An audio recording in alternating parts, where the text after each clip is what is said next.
I almost timed the music perfectly. But welcome, everyone, to another episode of I Was a Teenage Exocolonist. How's everybody doing today? I forgot to do the temperature conversion. Hold on. What temperature is it right now? Tell me. Eating a huge slice of pizza right now? That is the life. Living the life. Hello, Jazz. Hello, Zenith. How's everybody doing today on this fine Saturday afternoon? Here it is cloudy and rainy and 42 degrees Fahrenheit, which translates to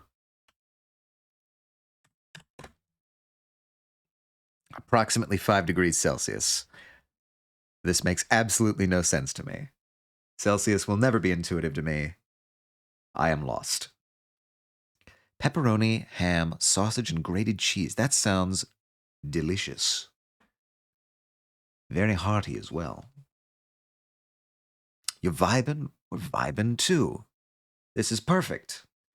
We are going to be playing more Exocolonist.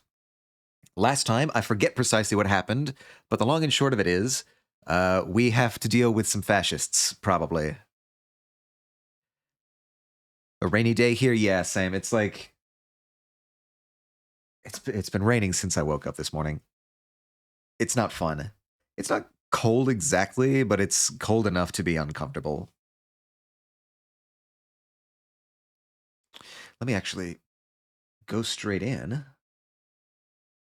We can begin our exocolonist journey.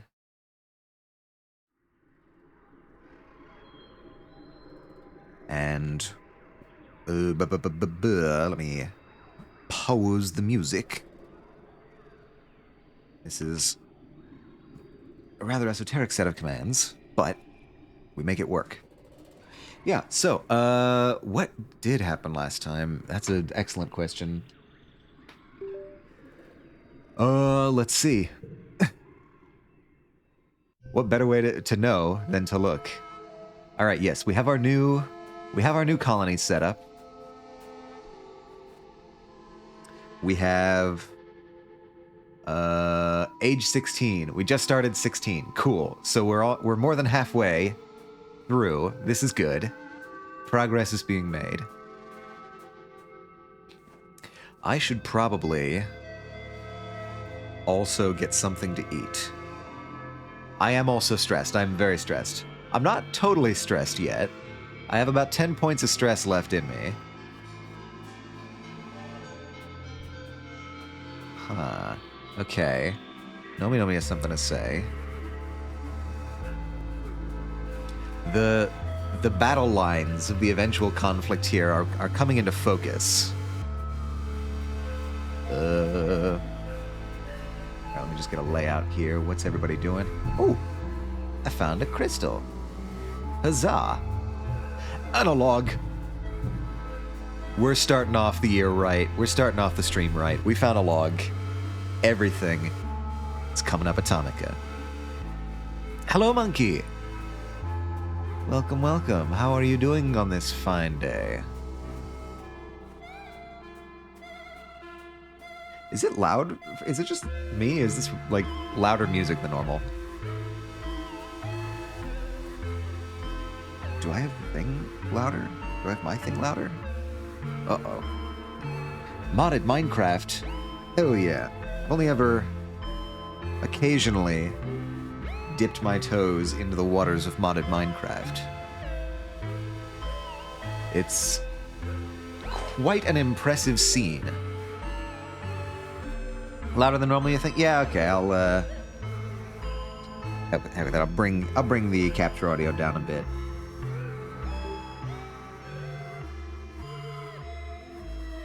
All right, that should do. I'm like slightly higher than the music. All right, it's time to actually like mix this. Okay. Stream's at 30%, and game is loud. Yeah, okay. See, okay, this is weird. I'm showing relatively normal levels on the scopes, but I am definitely hearing it as louder than it than it used to be. I can do that, I guess. We'll mix this on the fly. Don't worry about it. I don't remember what happened last time. Last time, I think last time was the time when the new colonists landed. We got the new colonists. We got, you know, everything that came from that. We cured the Shimmer. That's gonna be good. I like that. And that was all the big... And Dog Boy. Yes, we got Dog Boy. I think that was all the major stuff that happened. We survived, I think, our first... not Spore. What is it called? This season. What is this season called? I'm blanking. The last season. The big one. Glow. Thank you. I forgot the name of the season. Yeah, we survived our first Glow with the new colonists, and nobody died, so that was a positive improvement. Yeah, that's the ticket. Okay, so it looks like Nomi Nomi is the only one with something to say. You find Nomi Nomi in the lounge, flanked by 2 holoscreens and doodling in a sketchbook with real paper. One holoscreen is playing an animated kids show, while the other is a wall of text that looks like it might be a translation guide of some kind. Nomi's attention moves between the 3 easily. Is that smelly plain man? Himself? Hello, hello. How are you doing? Tell us your tales. You're just in time. We're just getting started. Reasoning second highest, empathy second lowest. Is this the Ben Shapiro build? No, I have creativity, so I can't be Ben Shapiro. Yeah, last seen playing Dark Souls. A game that intimidates the hell out of me. Okay, so 2 holoscreens, doodling in a sketchbook. Yeah. The antithesis of Ben. I probably should invest in some empathy. Where does probably tutoring, right? Tutoring would probably help with my empathy. Dark Souls is easy? You're lying. You're straight lying to my face right now. Anyone can beat Dark Souls if you give yourself the time. I feel like that is a statement that needs to be tested. I feel like we can find somebody who just can't do it. The game is just a bad teacher? Well, that's fair. Do they even have tutorials? I don't even think I remember seeing tutorials. When they see you, they jump and quickly close their holoscreens, sitting up straight and clutching their sketchbook to their chest. Oh, hi, Atomica. Oh, hi, Mark. No, I can't. I shouldn't give Nomi Nomi the Tommy Wiseau accent. That would be too cruel. Or should I? Should that be Nomi's voice? Is Tommy Wiseau? Yeah, okay, we'll clip that. There's messages you find on the ground. That's the tutorial. Right, yes, I remember that. All right, we'll try doing a Tommy Wiseau accent for them for a little while. They giggle, rubbing the back of their head charmingly. How you doing? It's okay, you can watch cartoons here. Nomi relaxes a little, breathing an exaggerated sigh of relief. Good, because I really like cartoons. I do need to dial in the Tommy Wiseau accent. Hold on. Because it's clearly some kind of European accent. I'm very much on the Tommy Wiseau is DB Cooper train. Because he'll do interviews and people will ask him, where are you from? And he'll go, I am from New Orleans. And it's like, nah, motherfucker, I've been to New Orleans. Nobody talks like that there. I believe that you visited New Orleans at some point, but I do not believe that you are from New Orleans.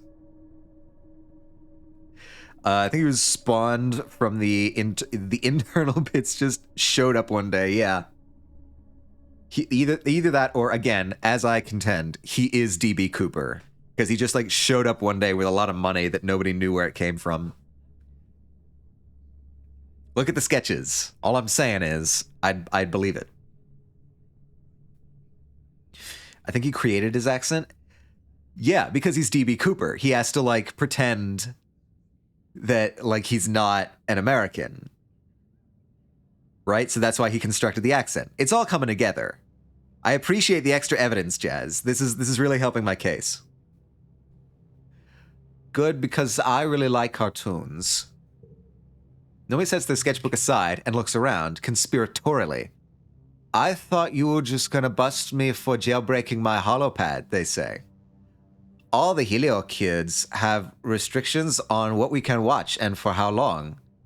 But you guys have so many more cartoons than we had. Nomi throws their arms in the air.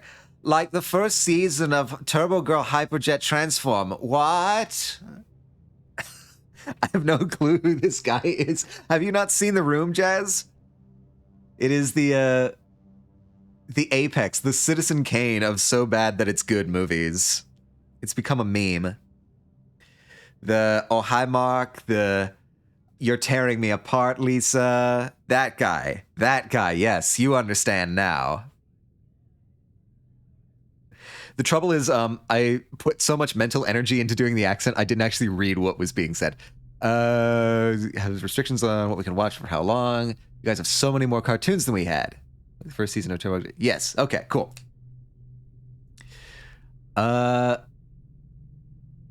What's that? Nomi gasps. You've had Turbo Girl Hyperjet Transform this whole time, and you've never seen it. They cry, slapping their hands to their cheeks. It's only the best show ever made. What else has school girls that look like aircraft from the waist down, battling evil aliens while dealing with the stresses of high school life? The Helio Media Archive only had 2 seasons through 9 and only 3 of the OVAs, Nomi says, puffing their cheeks out.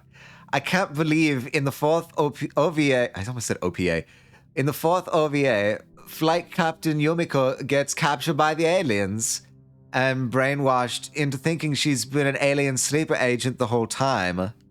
What a show. It really has everything. Action, romance, high school. What more do you need?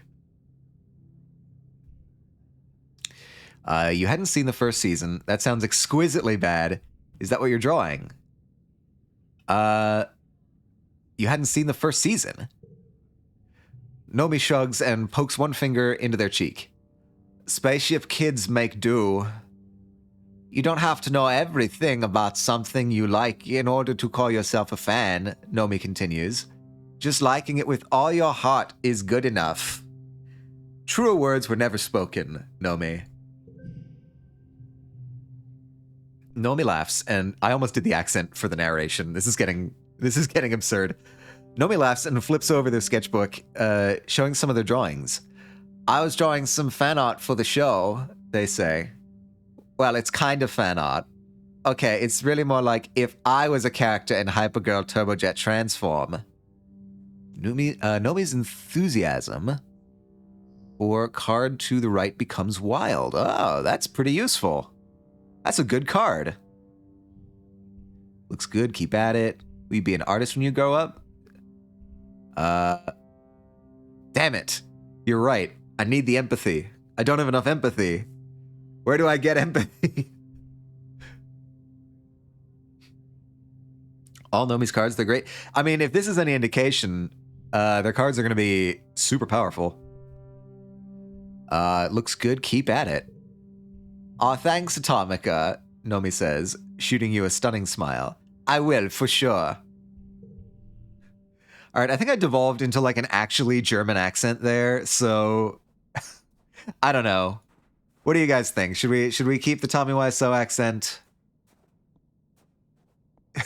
Knowing that it will probably eventually just morph into a regular German accent.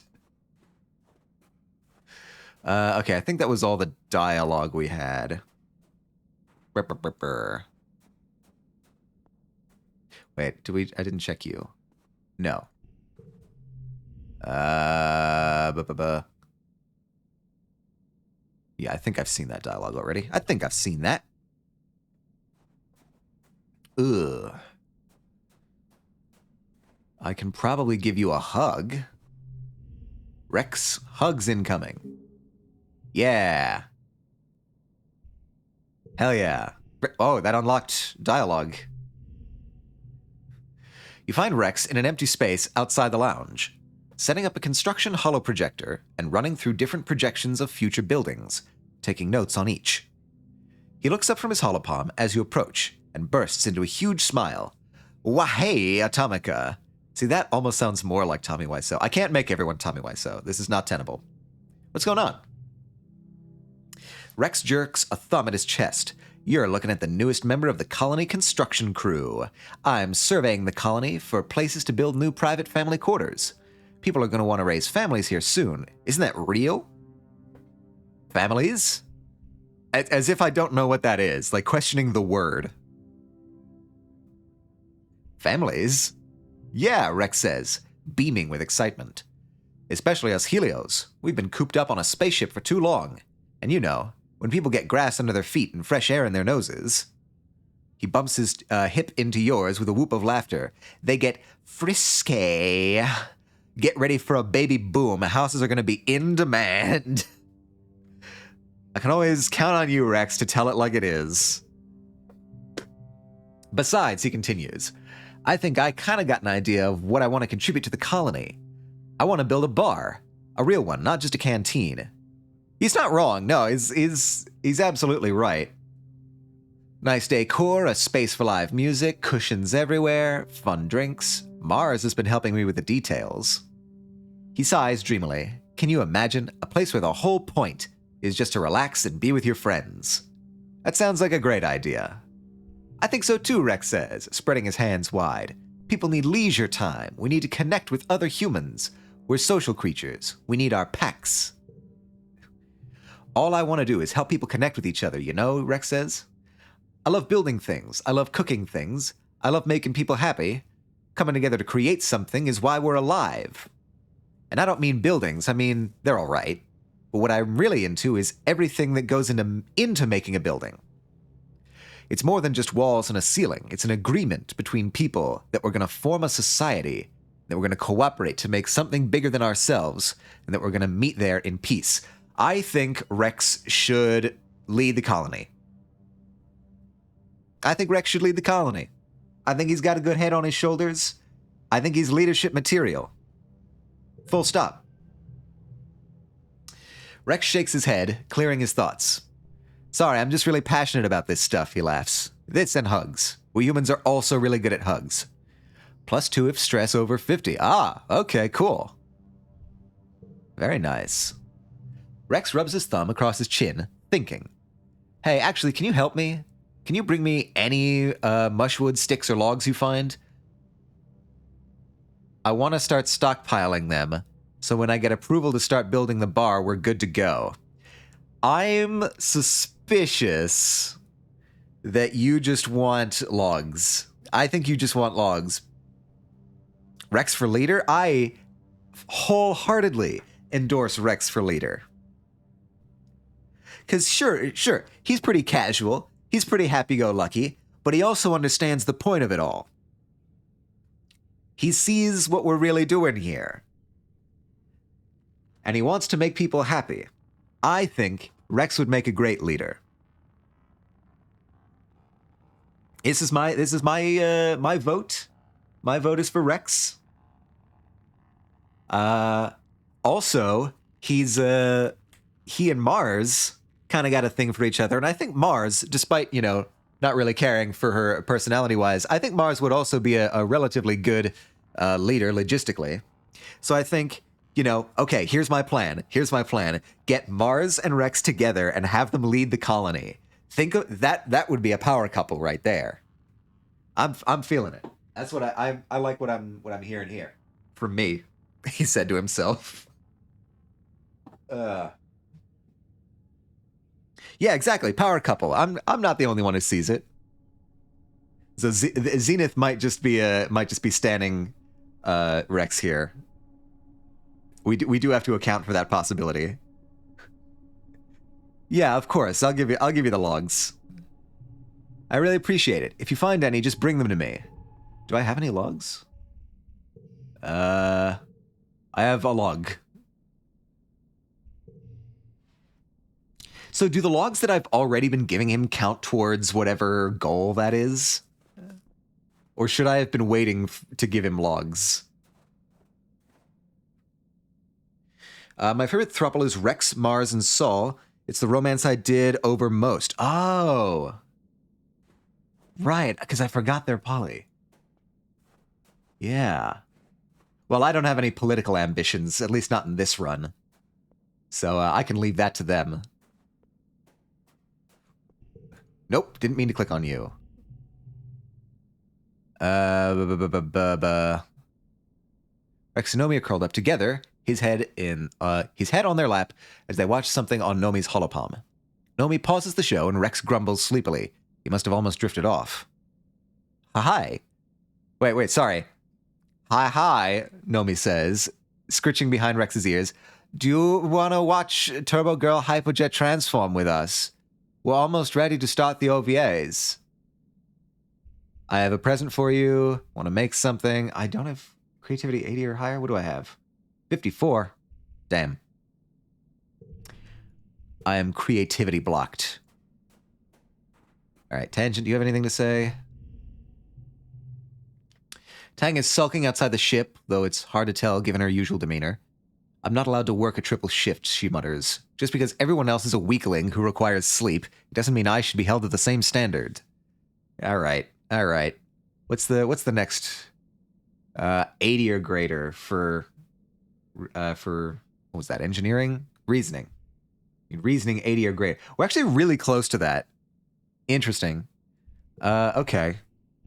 Let me see what this gives me. Does anything give me empathy? Okay, I've thought as much. Tutoring children does give me some empathy. Let's do that. I need to start investing in my empathy. You're heading back to the quarters at the end of the day, and as you pass by the med bay, you hear shouts and scrambling from within.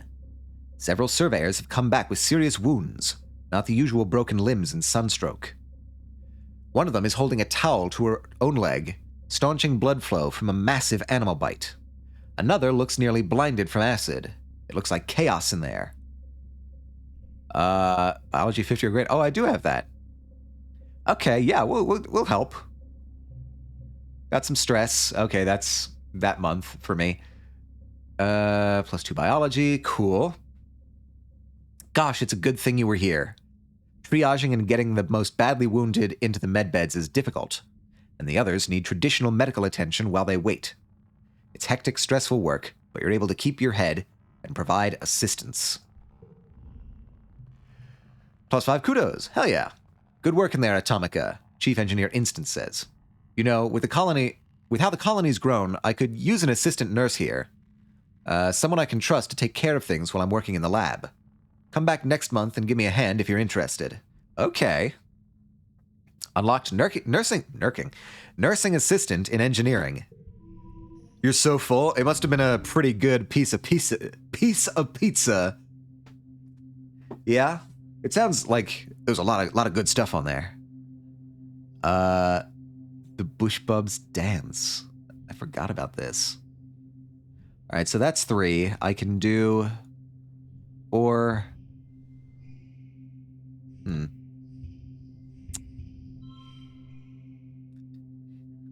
Yeah, I've had like giant slices of pizza before. That's not suitable. Let's try that, and then that, and then that. Not quite. Yeah, there used to be this pizza place. What if I do that? Yeah, that's the ticket. Used to be this pizza place that would sell like gigantic pizzas near us. It was like, we're talking, you gotta transport the pizza box in the trunk of your car rather than the seats. Kind of big. The slices were good. Really good. I think that's probably the best we have. Yeah, it is. Awesome. Hell yeah. The sun rises again after the glow, heralding a new year. It's your 16th birthday. You wake in your new quarters, blinking into the watery sunlight. Dust motes float through the air, and you take a moment to enjoy the perfection of your bed, while you listen to the sounds of the colony waking up outside. So much has happened in 1 year. Just a few short months ago, you thought your life was over. Now it's better than ever. There's plenty of food, and the colony is safe. You even have your own bedroom. You're considering snoozing until your dad wakes up, when your reverie is interrupted by a blinking holo message. It's a text from Tang. -10 stress. Oh, hell yeah. Joyous observance of the anniversary of your birth, it reads. Another one comes in.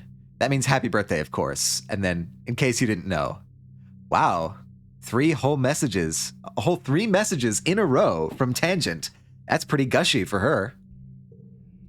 Your dad wakes up shortly after that, and you order up a traditional birthday breakfast feast. Oh my god, Tang. I mean, that's positively profuse for Tangent. He gives you a big squeezy hug and tells you he's proud of you. Done. Whoopoo. Yeah. I think Tang's starting to like us. The Tangent run may be off the ground. Okay, time for loot and dialogue check. Nope, nothing for you. Yippee! I'm excited. Lots of work went into this. Couldn't have done it without the help of the Academy and with the help of chat. Really, what? No loot here.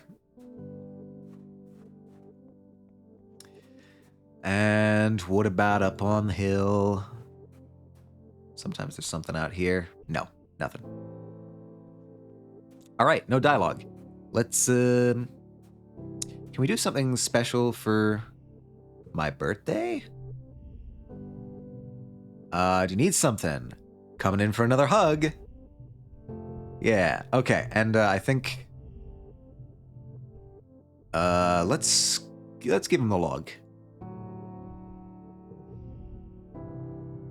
+1 Rex's construction project. Okay, apparently all of the logs that I was giving before did not count towards the construction project. That's unfortunate.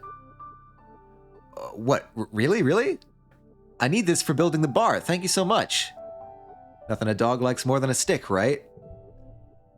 I wish I had known that before giving you all my other logs, but yeah, go for it, man. Okay, so I was expecting to need to relax this month, but I guess I can do one more thing.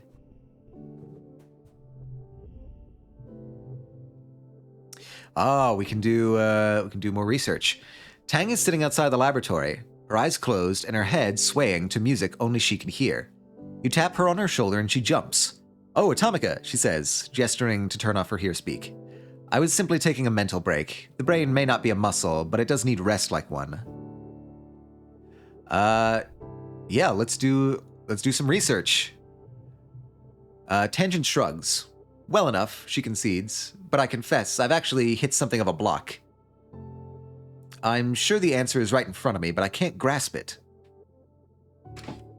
You take a look at her work. Immediately. Holy shit, I bought a T-Mobile box and it works! Yes, Dez is officially hooked up to the internet again. Decent Wi-Fi for 3 days until the actual Wi-Fi comes to be installed. Let's fucking go. I'd ask how you're doing, Dez, but it seems pretty clear that you're doing, pretty swell. You take a look at her work. Immediately, you come to the conclusion that had been just out of her reach. +5 during mental challenges. That's cool. All right, I guess we're getting a little preview of future Tangent here. +2 friendship with Tangent. Cool. Tang rubs her eyes. Oh, you are formidable, she says. I'd been coming at it wrong the entire time. She taps a few notes into her holopalm and smiles. Thank you for being someone on this stupid rock I can trust to know what they're doing. No problem, Tangent. Cat cuddles. Cat cuddles. This is the height of luxury. What should I do? Biology, empathy, friendship with Tangent. I can assist in medbay. That's actually not a bad... That's not bad. Because my biology is kind of weak. I mean, organizing is still weakest in mental, but whatever. My biology could use some boosting, and my empathy could use some boosting too. This is actually probably a good choice. You report for your first shift as Dr. Instance's nursing assistant. Instance was never supposed to be the literal doctor for everyone in the colony. All of the colony's medical needs were supposed to be covered by the medbeds, and then, eventually, with trained medical professionals from your generation. With the growing number of wounded and sick, it's pulling Instance's attention away from her actual work in the lab, hence why she needs the help. I am a doctor, not a physician, Instance grumbles as she swipes through her holopalm and gives you access to the medbay systems. I can study the local xenofauna so it stops killing us, or I can treat burns and upset tummies. I can't do both. There, she says, is the haptics in your holopalm pulse. You should have access. Now don't bother me for anything less than a cranial bleed. It's a medbed, not a jar of leeches. Just follow the instructions and push the right buttons. You need something ass congruence. Can you handle that? I can handle anything. Bravery 20 or greater. I think this is, if it's documented, I'll figure it out. Oh, that won't be a problem, congruence assures you. I'm basically the sum of all human knowledge and achievement. All indexed and searchable, alright? There are no patients today, so you're going to help brush up on your first aid training. Every colonist gets first aid training starting in the early teens. Lungs gotta breathe, heart's gotta beat, blood should stay inside the body. Check. You run through quiz scenarios with congruence for a whole week. Wow. CPR, elevate and put pressure on wounds, wrap broken bones, flush eyes with water, leave foreign objects in, and be real careful with neck injuries. Fun fact, congruence informs you, in the field, your holopalm can discharge its batteries all at once as a makeshift defibrillator. Oh, that's cool. First aid is important, but the goal is just to get the person stable enough to bring them here, to a medbed.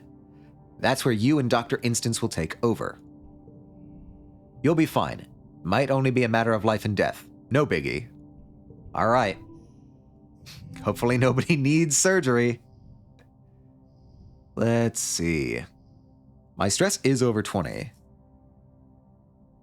Oh, I got a small Bluetooth speaker. Hell yeah. Hell yeah. Okay, we're actually in a scenario here where this is... and basically anything I put down would become lessened by the card becomes 3.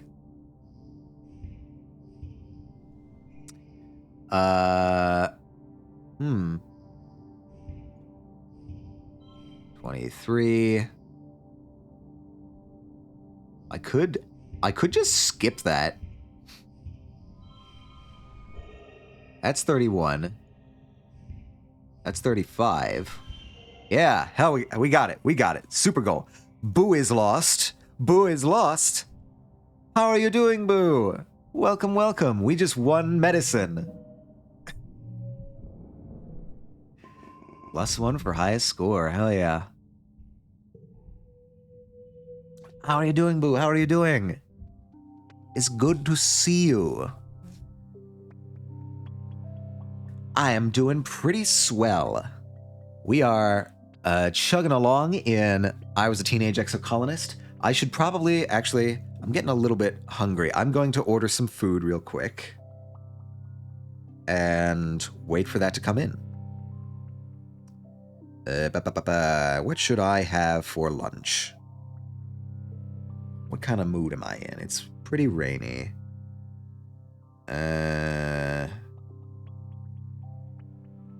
I don't know, soup feels like it would be a little messy for stream. Not Subway. Not Subway. I'll avoid Subway just for you. I don't even think I have a Subway, but I'll avoid it anyway. IHOP pancake. Okay, so what was the one last month? Because you had mentioned that you had missed the February one and that it looked good. So what was it? Actually, that'll send you right to bed. That's also true. It's a pretty heavy meal. Maybe I'll get some Burger King. Maybe that's what I want.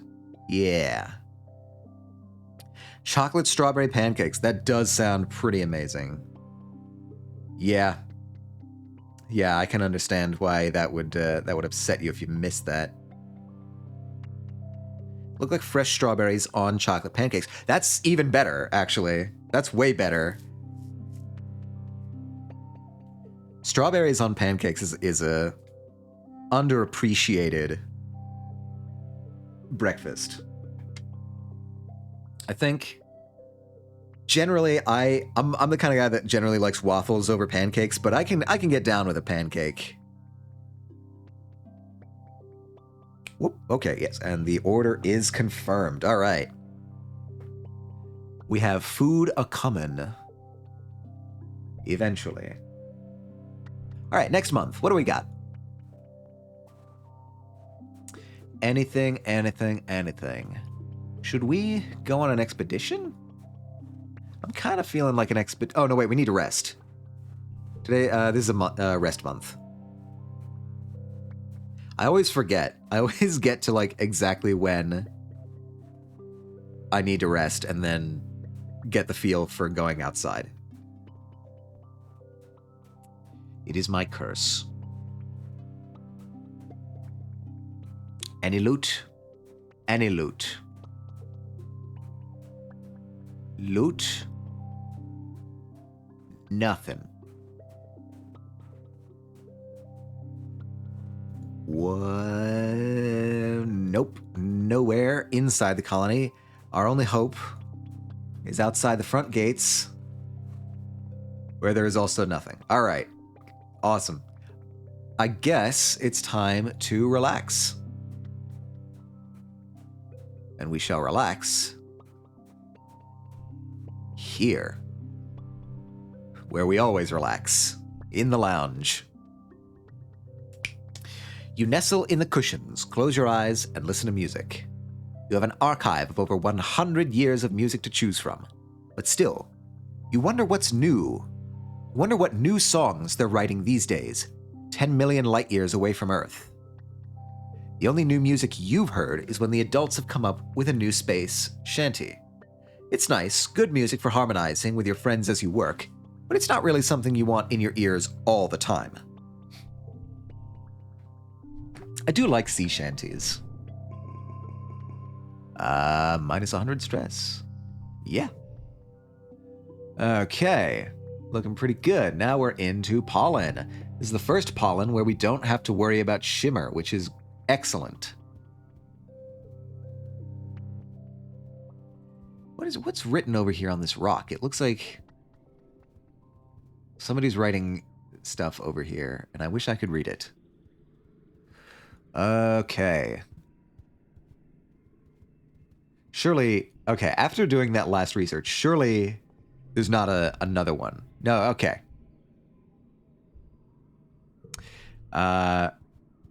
So we are fully maxed out on tangents options for now, I think. You're still infatuated with the fascists, right? You spot Anemone talking to Vase. He smiles warmly and claps her on her shoulder, and she goes red, stammering out a goodbye as he walks away. Oh, hey, Atomica, she says when you approach. I don't think I have anything that I haven't actually checked. I haven't tried giving you gifts. Come on, somebody has to have something to say.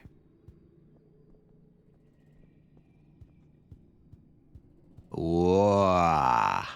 Oh, Dad has something to say. Cool. How are you feeling now that the treatment is Oh, log. You thought you could hide from me, but you couldn't. I spotted the log. All right, Dad, what do you got to say? Hey, my little tomato. Your dad's voice rings out across the fields, hale and hearty.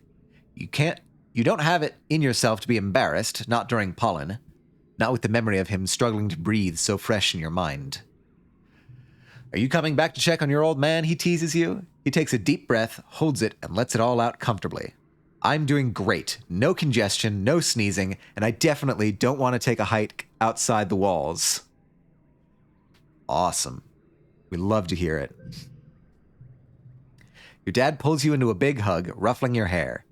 He smells like sunshine and dirt and sweat, and you've never been happier to breathe it all in. He's alive. I'm proud of you, he says quietly. You can pull off miracles, kiddo. Hell yeah. Dad's love in a card. +1 to... What? +1 to and from other social cards. Okay, cool. That took me a while to parse. We've got Dad. Our dad is alive. We did it. And we got a log. We know where that log's going. You get all the logs.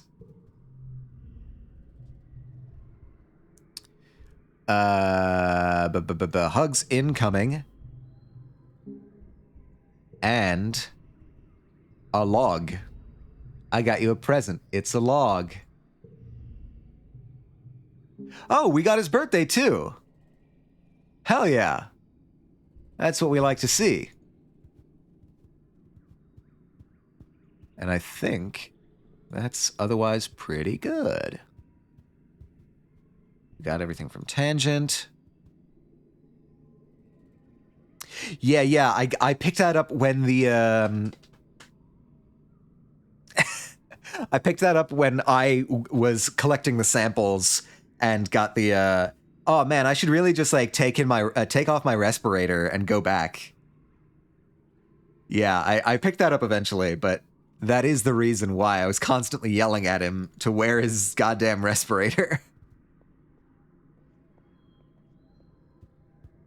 I don't think I like these spores. I think these spores kind of suck, actually. We are like almost full on engineering. Should we just try and like max out engineering? Let's do it. Let's try math. Yes, get to work. Do some math. We're doing math. Look at all this. So many 4s, Jesus. Bam. Bam. Bam. Bam. Bam? Not quite. Not quite.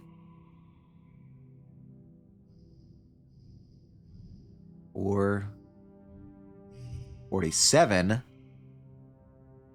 Yeah, that's what we're looking for. Check that out. 47.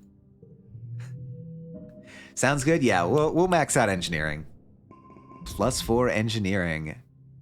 Work challenge, super goal, and absorbent brain per. Yeah, cool. We are like 98. We can do one more engineering and... Oh, hello. You're woken by the buzzing of your holopalm. It's a colony-wide alert. You rub your eyes and ponder the thickness of the air seeping into your bedroom through the open veranda door. It's an ominous but beautiful sight. The seasonal pale pink haze has turned a deep fuchsia, with scintillating silver sparkles floating through it. The shimmer. Thankfully, you've all been inoculated against the shimmer, because this looks like a bad year for the airborne spores. To be safe, you stay inside and seal your doors and windows tightly. You spend the time playing holo games with your dad. After a couple days, the pollen fog passes without incident. Hell yes. I get the feeling that would have been really bad if I had not cured the shimmer. I get that feeling. My work is paid off.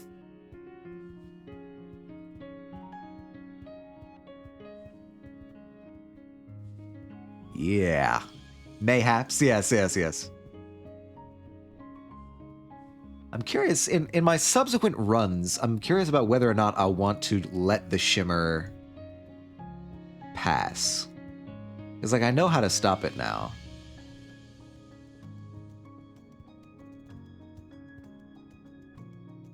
But if I'm not doing a tangent run next time, I honestly might not even get the prompt to collect samples to cure the shimmer. So that it'll be interesting to see what this looks like in subsequent runs. God, I can barely even see anything. These spores are so thick. I think we're good on dialogue. I don't have any... What's my current friendship with Rex? It's got to be pretty high, right? Whoops, that's the wrong one. Rex is... Oh, okay, that's not actually that high.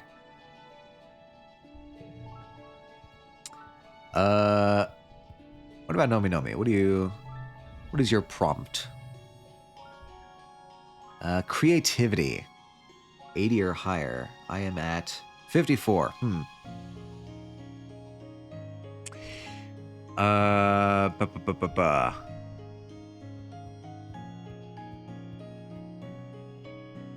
Yeah, okay. I think we can max out engineering with this run.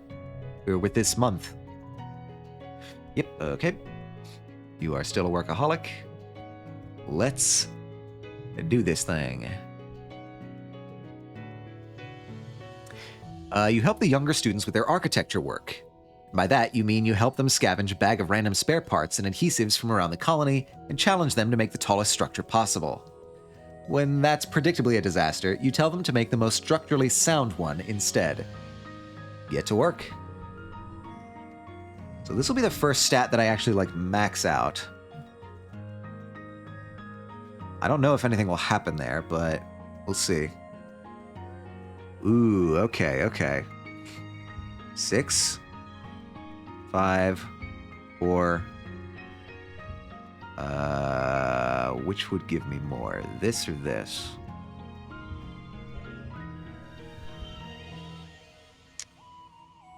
Wait, what? Oh, double car. Ah, I see. Interesting.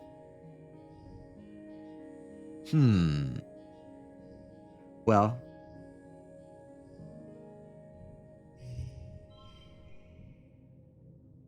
I'm trying to figure out if there's any good combo here. No, because that needs to be like that. 44. 43. 44. Yeah, I think that's the highest I can get that. Okay. Look at all the kudos. And I am engineered to the max. No one can engineer better than I can. New perk. Extra gear slot. Equip an additional gear. Hell yeah. 100 out of 100. All right, I don't need to study that anymore. Great. What is my gear slots, actually? I can equip an additional gear. +5 to challenges. And Echo. Could it be Echo coming in with a barrage of thighs?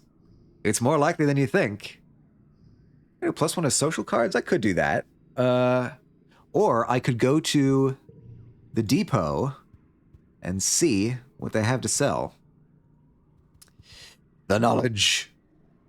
You have acquired the knowledge.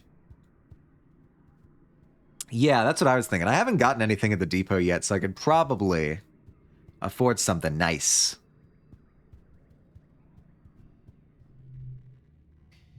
Supply depot. Okay, cool. What do we have? The vintage focus device is hilarious to me. Superhero cape. A memory backpack. Hollow eye display. Well, this is pointless now, actually. Except for the first collectible use is free. That's pretty good. But, yeah, the +30 engineering won't really do much for me now. Plus 15 to all skills. That could be pretty good. Plus 10 reasoning. Plus 2 to all mental flushes. Okay, that's that. I think... honestly, the brain trainer is looking pretty good right now.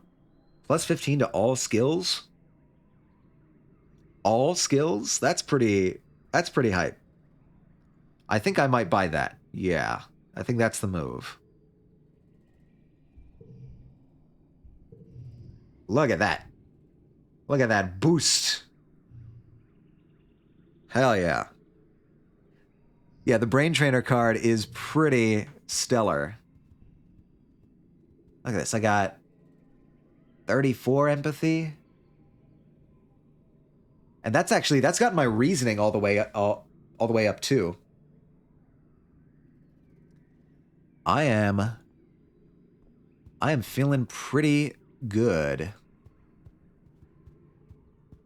So now it kind of raises the question of where do I focus my specs now?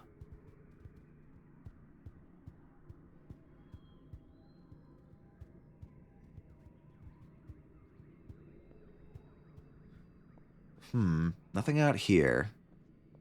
Should I do an expedition? I could manage an expedition right now. Yeah, let's do an expedition. Let's go outside. It's, you know, spring, basically. I did want to explore earlier, that's true. I think this is the, Alright, so forage in the valley, survey the ridge. Perception, engineering, friendship with this, survey the plains. I've never surveyed the ridge before. Let's do that.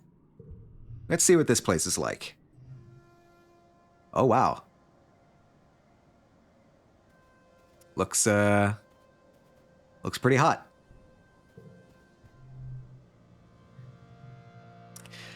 The only way to the wrestling ridges is by glider, part vehicle, part kite, and all adrenaline. Oh boy.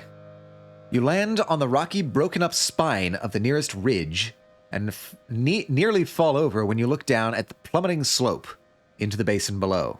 You are a long way up. Disney Utopia glide in beside you. A. What is A? You were so confused by what?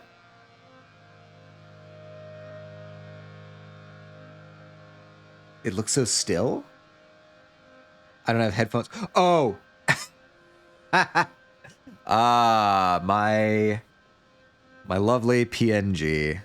Gotta love it. All right, hold on. Let me do a bit of maintenance.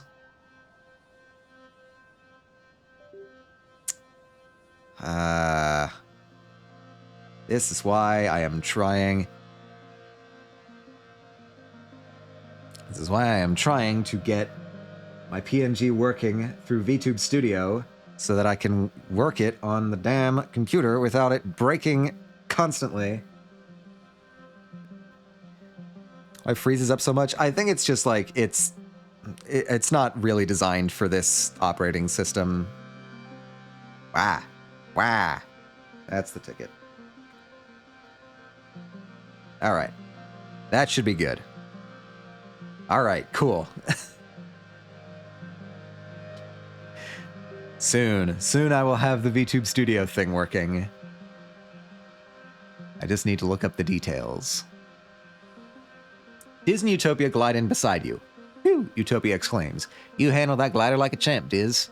You too, Atomica. She peers down over the slope of the ridge. A lot more exciting than the swamps, right? I want you two to stick together out here. It's dangerous in those ancient convergent domain ruins. I'm sorry, the what? The ancient convergent domain ruins. Convergent domain? Yeah, okay, good. I'm glad I'm not the only one who's confused. Convergent domain ruins. You look around. The landscape is like nothing you've ever seen before. Dry, cracked soil gives way to steep cliffs. and what little vegetation here is brittle and sharp. You can feel the dry air wick away the moisture in your lips. Wait, what the heck is that? Crystal stuff way down below. Stone structures in the distance? Glowy thing on the ground. Cute little nose doing... What? Cute little nose doing on your cute little face. Flirts with Utopia. God damn it. Every time. Every time. We should go back to old ideas of how things work, where a computer freezes, we assume our neighborhood summoned a demon to attack us and stone them to death. It's more remote than that, but yeah, kinda. My PNG Tube Plus was designed by a person who uses a different operating system, which is kind of like being on the other side of a cosmic divide. Glowy thing in the ground gets me a card. Stone structures in the distance. That's implicative. Well, there are buildings here. Traces of them anyway. Maybe 10, 20,000 years old. We sure didn't put them there. Diz lights up at the prospect of doing alien archaeology. We've checked them out, but not thoroughly. Mostly just trying to get a feel for who lived there. And why they ain't here no more. Based on some glyphs, we've started calling them the Convergent Domain. Why? Whoever they were, they built things to last, Utopia admires. It ain't just arrowheads and cave paintings. There's real architecture, machines even. Yeah, tell me more. I want to know more about this. I wish I had more to tell you, Utopia says. Most everything we found just poses new questions. The structures read more organic than anything, so does that mean their genetech was super advanced? As for this place, we think it was some kind of solar network for them. She says, squinting into the two suns. Looking at it from above, you can see these big vines traveling up and down the ridges like power lines. And there's hardly any plant life elsewhere. Like they soaked up all the energy and made it a desert. But what did they use that energy for, she says. And if there was a civilization so big and advanced on Vertumna, why can't we find any more traces of it? Where are the cities? What are the Thumpers for? And what happened to them all? She's right. That's a lot of questions. Maybe you can help find some answers. Oh, ad break. While the ad is happening, I'm going to real quick run and grab some water.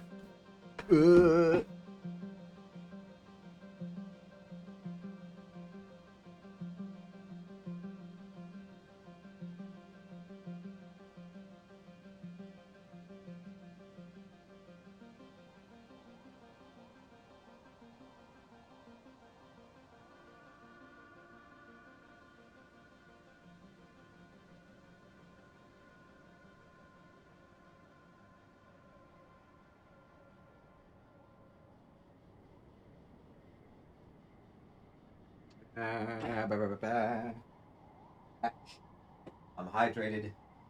I'm ready to go. We are. All aboard. Yeah, so what I'm thinking now is that there might have been previous colonists? Because if this is the only place we've seen structures like this on the planet, it probably means it wasn't a globe-spanning civilization or anything. So I'm thinking maybe previous colonists? And that... Crystal stuff waiting... Oh, we're getting to see all of this. Cool. Oh, those, Utopia says, pointing to a crystal formation so densely packed into the ravine, it looks like a sparkling river. More outcroppings of crystals decorate the slopes. They're all over the place. Be careful with them. Not sure if they're animal, vegetable, or mineral. From a not-Earth planet? Yeah, that's what I'm thinking. I'm thinking it's like colonists from a different civilization came here before us. And didn't survive so well. Probably because of the same attacks that we've been facing. Because we know the planet itself has a sort of defense mechanism. And it seems to direct it towards us specifically. So maybe the same thing happened to them. She points off into the distance. There's a big island of them over there, like a glacier. Covers the whole damn place. Might be related to the convergent domain, but we aren't sure yet. And what's that? Glowy thingy on the ground. Utopia gives it a nudge with her foot. Beats me, she says. You unearth the object. It's pulsing with light and warm to the touch. Strange device. No clear purpose. Hold up, Utopia says. Don't just go picking things up, Atomica. Could be radioactive, you know. Utopia waves her holopalm crystal over it and then checks her interface. Only little, she concludes. Whatever it is, it looks old. Like thousands of years old. We've been digging up glowing gadgets all over this region, but got no clue what they're for. You hang on to that one. Maybe you'll figure it out. It's a gift collectible. Yeah. So anyway, those ruins are the main thing we need you to survey while you're out here, Utopia says. But keep an eye out for anything else weird. Utopia claps the dust off her hands. Well, my job here is done. You're all set, kid. Try not to fall off a cliff. Diz jumps back on his glider, too. As usual, he's going to scout on ahead and catch up with you later. I wonder who would like the alien artifact.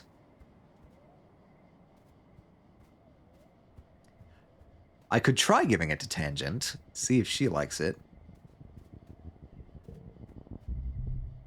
You're getting thirsty. You feel for your backup canteen, but it's missing. Somehow you lost it since you left this morning, and you're all out of drinking water. Oh, God. The suns are high and hot in the sky, making the ground waver with heat haze mirages. Your mouth feels dry, so dry, and your head is starting to ache. You're pretty far from the outpost. You could make it back, but that'd be it for this expedition. You'd have to go home. Well, let's search for water. I can do a perception challenge. I've got pretty good perception. Look at this. Look at how perceptive I am. +2 bonus to straights. Okay, cool. Oh, it's a multi-round thing? Perfect.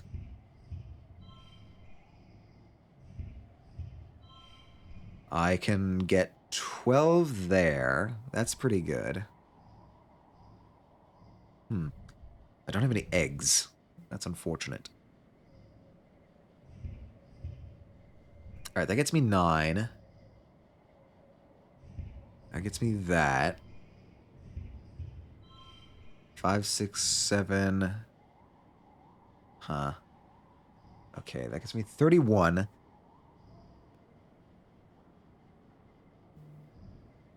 Five, 6, 7. But the problem is that as soon as I play that, that turns into a 6. 37. 31. Huh.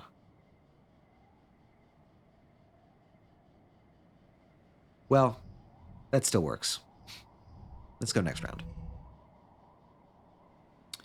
23. We need to get 23 this round, and it should be okay.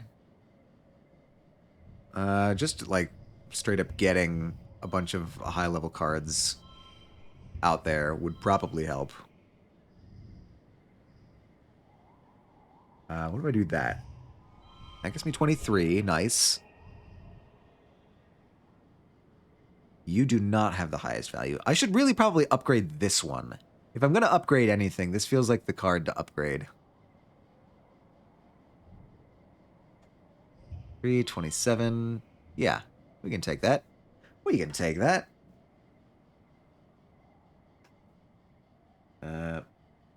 Looks like my lunch may be getting here pretty soon. Okay. There's no natural water around, but in your search, you turn up your lost canteen. Wow, that was lucky. Alright, cool. We made it. We survived. I don't like how quiet this is. What is up with the volume in this game today?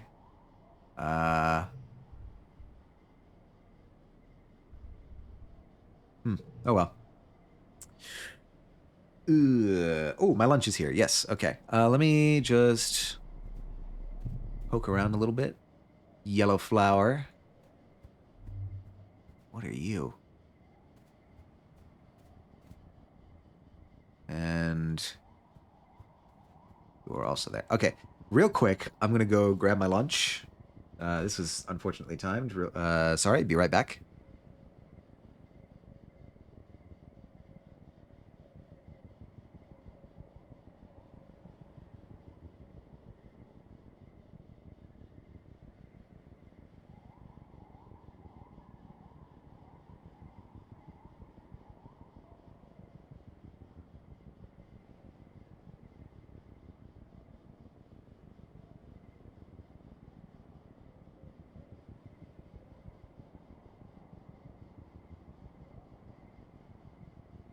Whoop-ah. All right, I am back.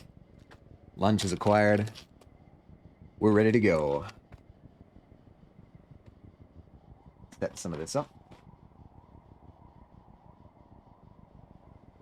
So how's everybody doing? I know I've asked before, but I need something to talk about while I am unpacking this food. I think... So it seems like... Sleepy after pizza? Yeah, I can feel that. The...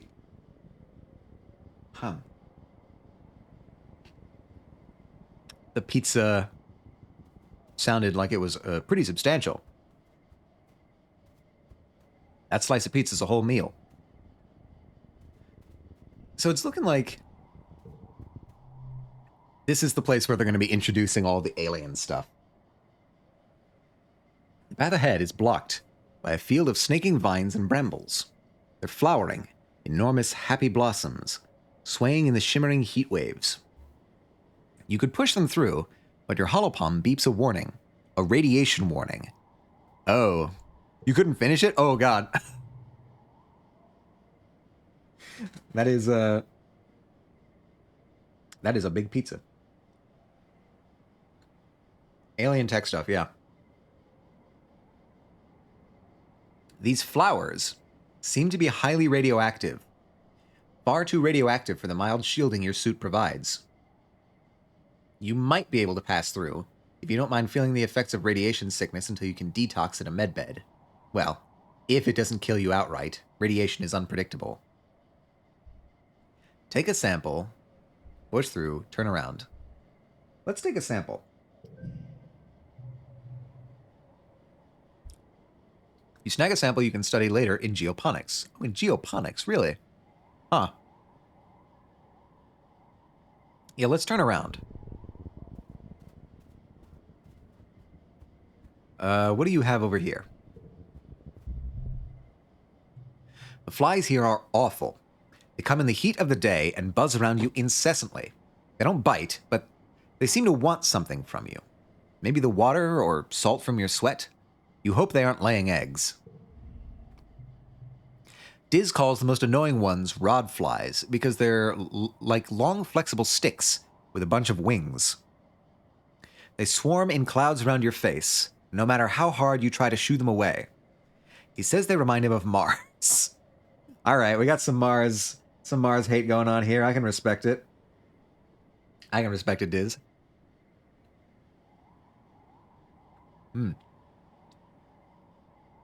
But there are other ones too. See, I'm not the only one. I'm not the only one who dislikes Mars. But there are other ones too, like the one that's just a big eyeball with a couple pairs of little wings. They make a loud buzzing sound and are always just out of reach when you try to swat them away. Today, your personal nemesis is one of the eye flies.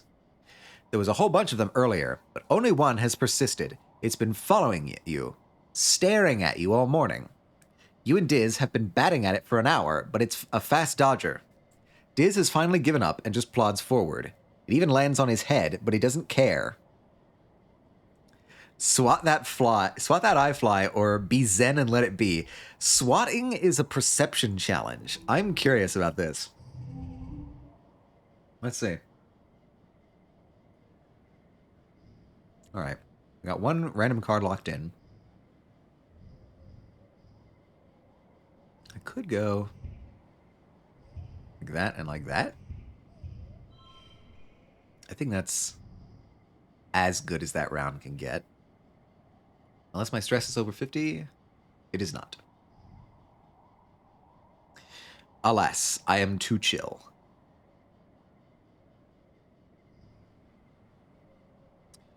Gems won't help. Yeah, I think that's the move.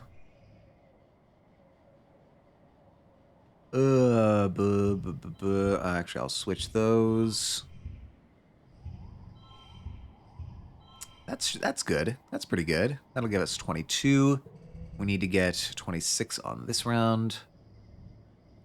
Value is wild. Value is pretty wild.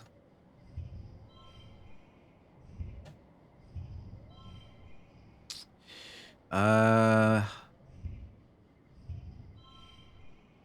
16. Can give that. Which gives us 28. Okay, that's pretty good. Wasn't expecting that to work out so well.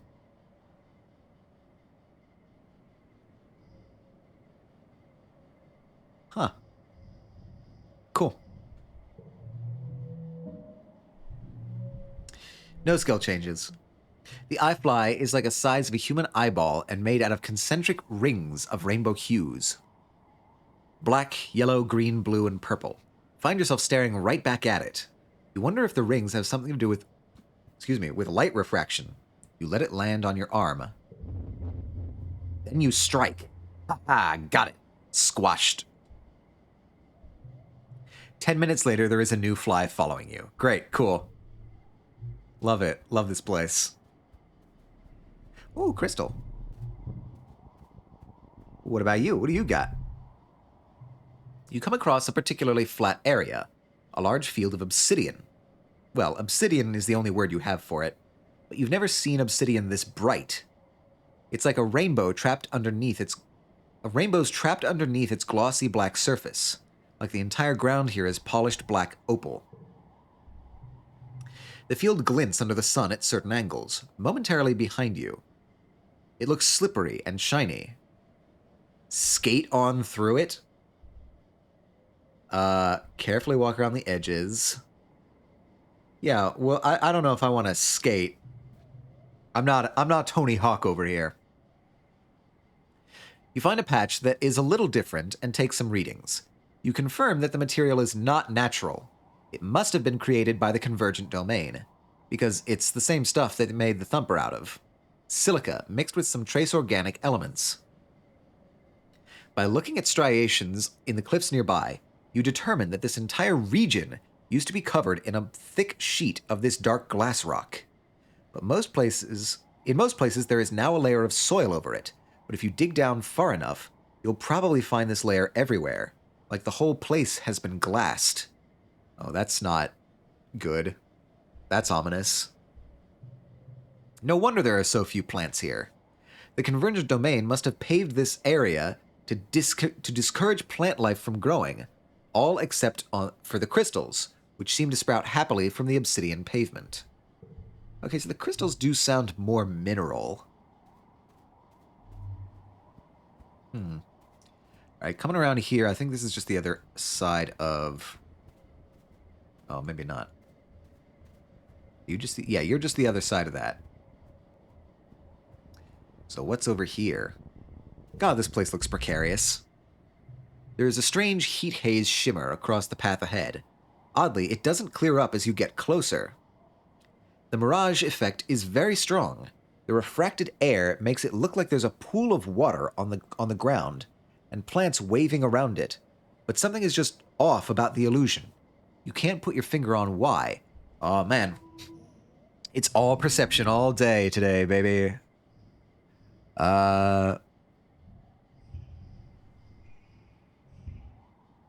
Let's see. 4.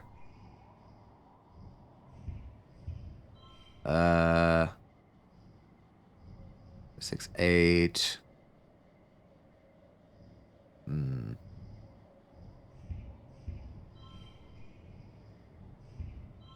All right, so that does not count. All right, let's just go.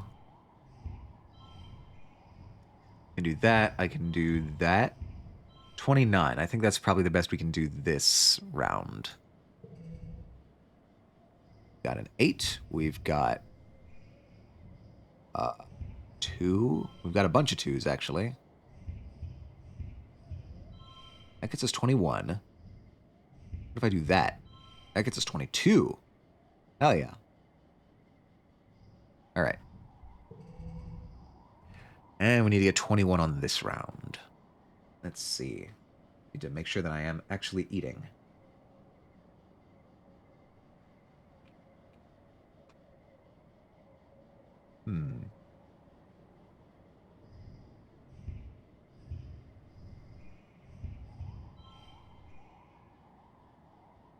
That wouldn't get me anything. Actually, hold on.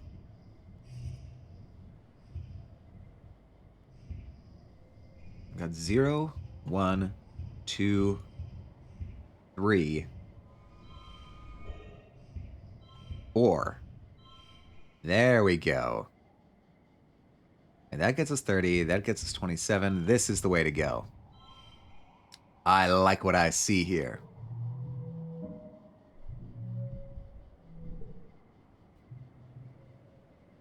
The faster you move, the faster the mirage disperses. You approach cautiously. Yes, Echo, I do need to be reminded, apparently, to actually eat. Num num num num.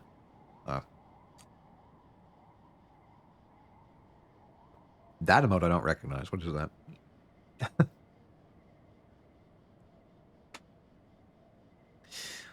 Oh my god, I'm getting flooded with emotes. It's too much. Wait, what is this? What is this threatening rabbit? Why do you threaten me? 2 can play at that game. 2 can play at that game. Hold on. Give me a second. I know this is interrupting the flow of the, No, not mine. I don't want my emotes. Yeah, man, this would be a lot more effective if I had remembered where it is. Pretend that the pacing here is good. Pretend that I know what I'm doing. The fuck is it? There it is. Yeah. I did it. As you do, you realize what's wrong about this mirage. We're just not going to acknowledge how long that took me, all right? All right. It's impossible. The plants on the other side of the haze are different. Not just wibbly-wobbly from the layers of air, but bigger, older. And it's a different time of day. Evening, not morning. Then you see him. Shut up, Echo. It's you. Through the heat haze, you see yourself in the distance, walking towards you. You move to the edge of the mirage and peek around it, but he isn't there. You can only see him through the heat haze, like it's some kind of doorway or mirror. Just watch. You stare at the figure, that person who looks and moves exactly like you. Then you both slowly, carefully approach the mirage, and the mirror images, you both raise one arm. And like mirror images, you both raise one arm. Your right and his left, and touch them together. What did that get me? Reasoning? Sure. Then the other you says something, but you can't hear. You can only see their lips move. Is it important? A message from the other you? You're desperate to know, but the mirage fades. Okay, that's alarming.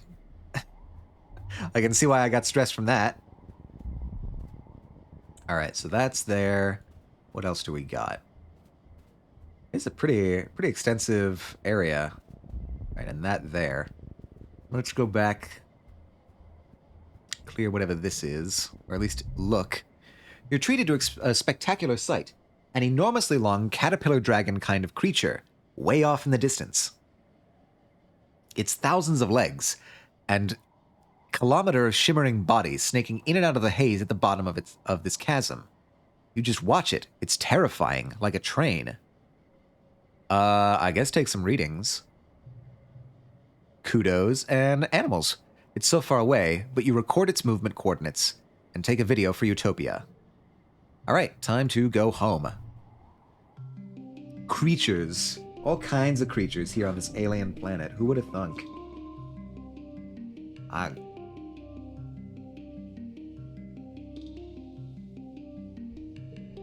Perception and engineering. Not that I need the engineering, but... Alright. It's early dust. It's nap time season for me. Log. Rex, I have something for you. No, come on. I got you a present. Okay. And... whoops, okay, we got dialogue. You follow the sounds of laughter and find Nomi and Rex playing catch. Or maybe. The word for the game you're playing is more like fetch. Nomi throws the ball as far as they can, and Rex tears after it, climbing and leaping over anything in his way, like it's not even there. Parkour fetch. Rex hands the ball back to Nomi, and Nomi winds up to throw it again. But at the last second, they palm the ball and hide it under their arm. Rex barrels off away from Nomi with his ground-eating stride and gets pretty far away before he stops and looks around, confused. He looks back at Nomi, who waggles the ball at him and bursts out laughing. Look at this little guy, falling for the classic dog tricks. We love to see it. Nomi, he shouts, running back to them. He picks them up and hauls them over his shoulder, and Nomi shrieks with delight as Rex spins them around. Two Helio kids in the crisp uniforms pass by, glaring archly at Nomi and Rex. Hey, you get away from my favorite people. Come on. These people are cool. They're the best Helios that I have met so far. I mean, granted, there's only 3 that I'm able to interact with, but these are definitely the best. Rex sets Nomi down, and then spots you over Nomi's shoulder. Well, hey, Atomica, he says. And Nomi turns around and gives you a stunningly bright smile. Rex slings his arm over Nomi, and Nomi lays their head on his shoulder. They're both breathless and beaming with happiness. Did I miss something? Are you two dating? What's the deal with your Helio friends? I am curious. Rex and Nomi look at each other and make twin sounds of disgust. What? No, not at all, Rex exclaims. Nomi's practically my sibling. He tightens his grip around Nomi's shoulders. I mean, I love them, I really do, but not like that. Nomi sticks their tongue out. I don't like anyone like that, they add. But I love Rex too. He's my best friend. Aw, buddy, he coos, and wraps his whole body around Nomi's smaller one. He kisses them noisily on the cheek. Nosily. Back with headphones, the experience just keeps getting better. Nothing but dubs for Dez. They are besties. It's so nice. Snuffling into their hair while Nomi shrieks with laughter again.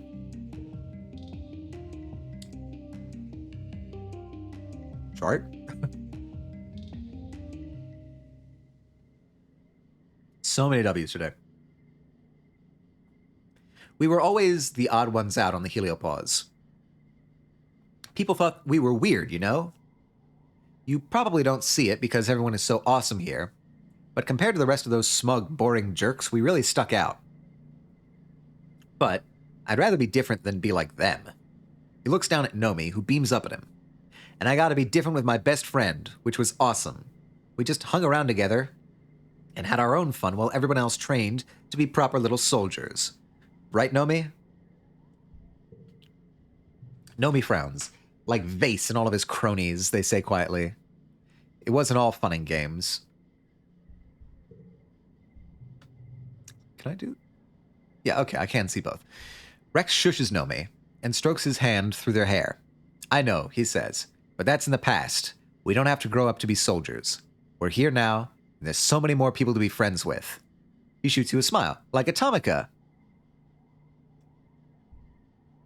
Maybe more than friends. Ooh. You still have to follow colony rules? Yeah, I'm your friend. Rex smiles and holds his other arm out to you. Group hug. Rex gives really good hugs, and Nomi's no slouch either. All right.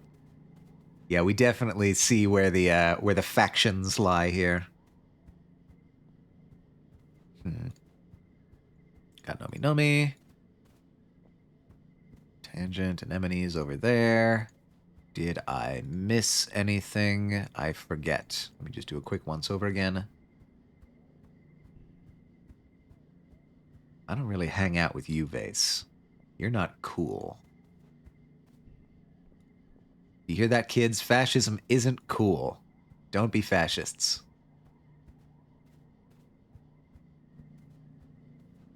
You heard it here first. You heard it here most. I really wish there was more music.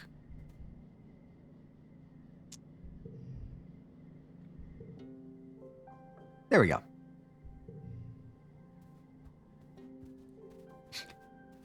Okay, perfect. Now,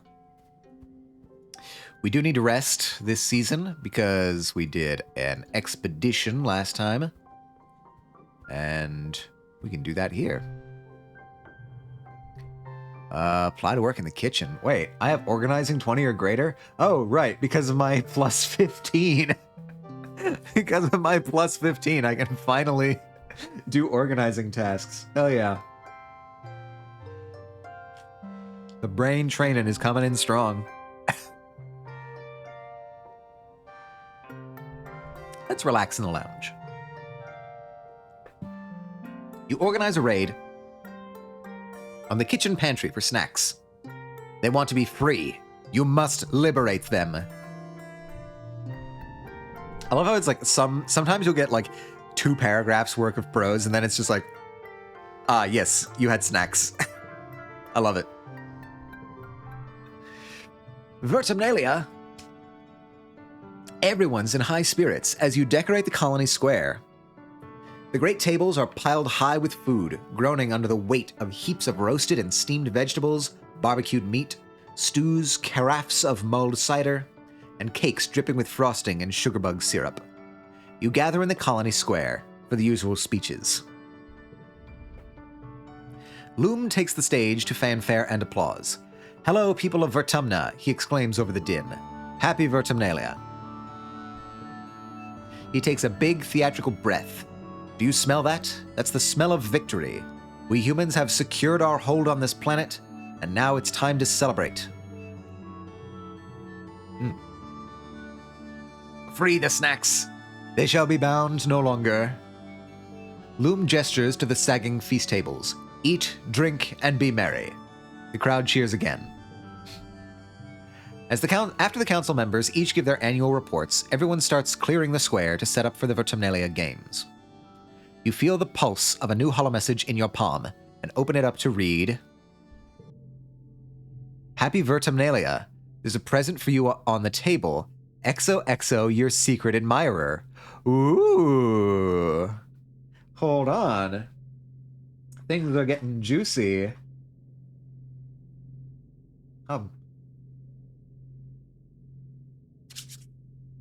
We have a secret admirer.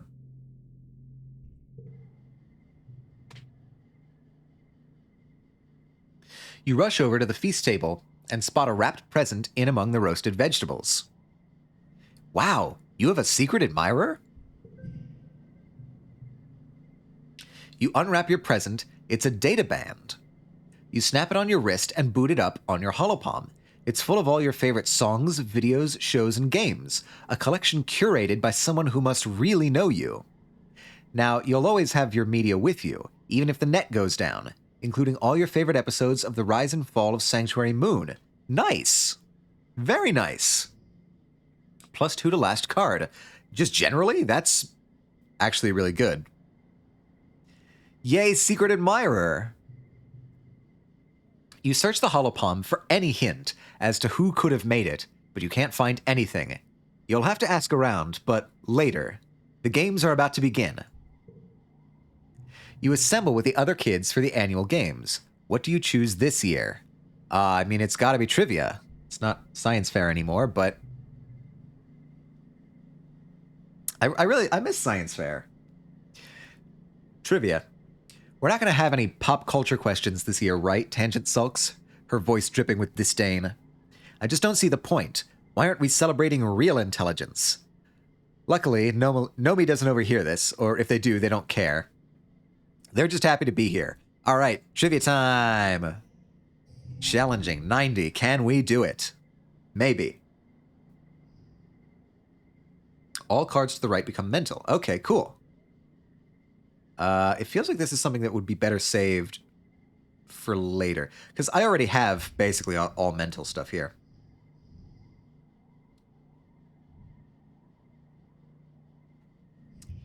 Uh...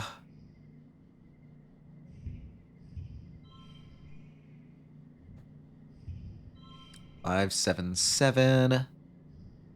Huh.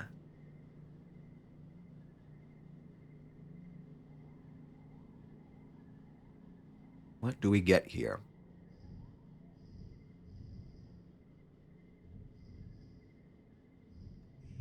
So that is a 4, but that gets extra. Yeah, okay, we'll go with this. That's 28. Mysterious stranger. But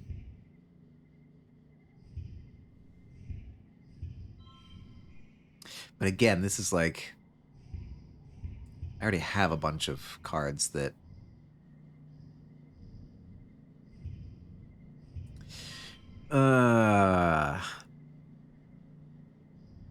Thrown from other social cards. I mean, can that count? Yeah, that can count. Okay, cool. We'll go with that.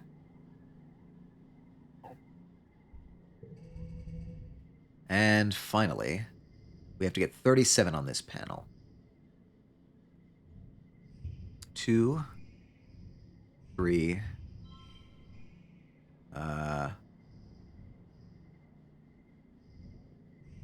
5. 1, 2, 4, 5. Okay, what about if I do that?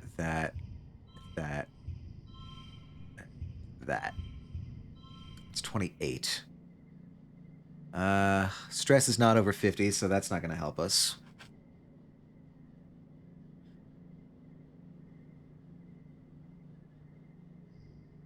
We need almost 9 more. Yeah. I don't think that's going to happen. It's Vertimnalia, so I'll push through. 45 stress.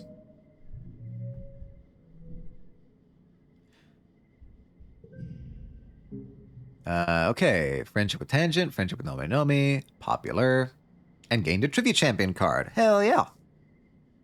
All those hours spent watching holovids really paid off. You nail the pop culture questions and about half of the science and humanities ones as well. Nomi and Tangent are too specialized to beat you, Trivia Star. And right back to the beginning, yeah. Pushing through on Vertimnalia seems to be the move. After the festivities, everyone descends on a feast. You heap your plate with more food than you could eat in 3 sittings. When all the food is gone and the sunset has broken the heat of the day, people break out their instruments. Everyone dances well into the night. That was a pretty nice Vertimnalia. Pretty nice. We got the trivia, we got the secret admirer, and we got a lot of food. Nomi, what do you got? Nomi Nomi is using a vert space helmet, flailing their arms around to play a holo game only they can see. Unable to sense your approach, they crash right into you. Whap! Oof, they say, lifting the helmet off their head. Sorry, Atomica, I didn't see you there. Someone gave you a data band. It might have been Nomi. Wait, can I just, like, ask literally everyone? Huh. This feels like the kind of thing... So, like, me asking is not gonna, like, preclude me from asking anyone else.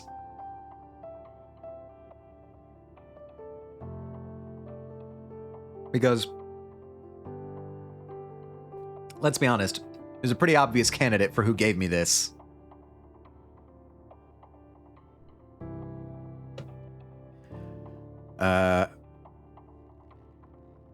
Are you my secret admirer? Nomi's eyes go wide.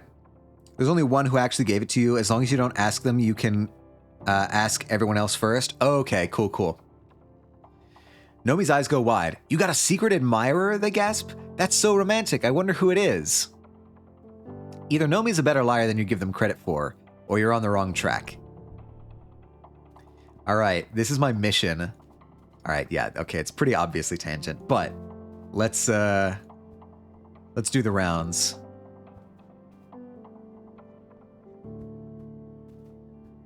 I refuse to believe that it's you. I will not even discuss it.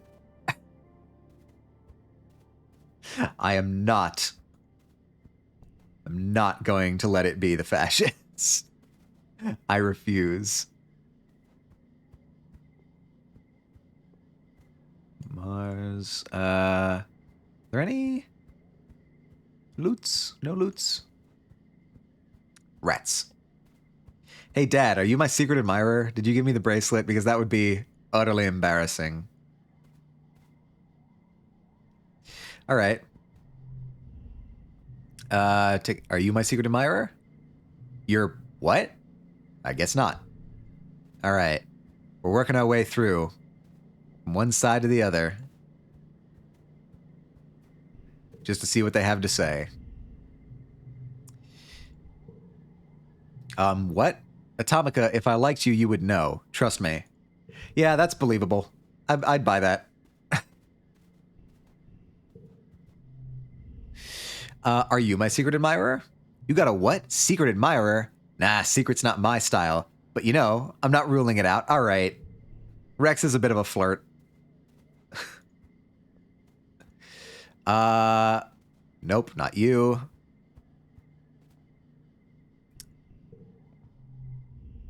What's going on? It's definitely not her because she's into Vase. Not a chance, Atomica. Brutal. Absolutely brutal. Well, with all the pomp and circumstance done. Tangent is hard at work in the lab, entering calculations into her holopalm and frowning over a set of samples. She barely notices you enter. Hello, Atomica, she says, distractedly, before going back to her work. Someone gave you the data band. It might have been Tangent. Are you my secret admirer? Tangent continues to scrutinize her work, though the tips of her ears go pink. No, of course not, she says. I would never. The whole idea of... I'm simply too busy to... Nah, okay. We know it's Tangent.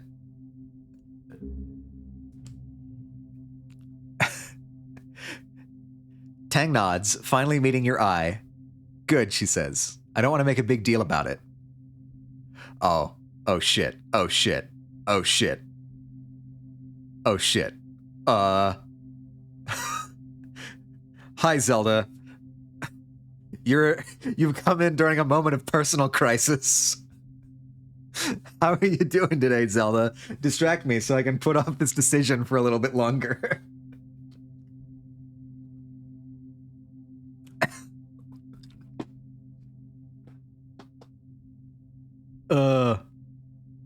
You're good? That's good to hear. I'm freaking out right now.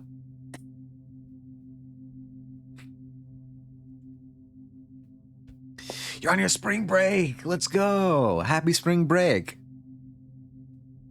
I hope you get lots of good rest. I mean, we're maxed out.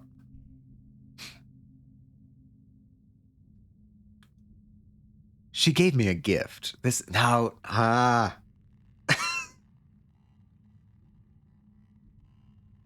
See, this is me. I'm overthinking it again. This is what always happens.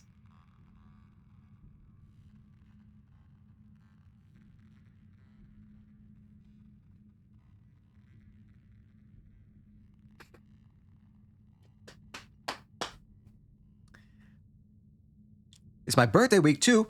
Happy birthday, Zelda. So my parents are spoiling me. That's great. Happy birthday, Zelda. It's probably not actually today, but happy birthday week.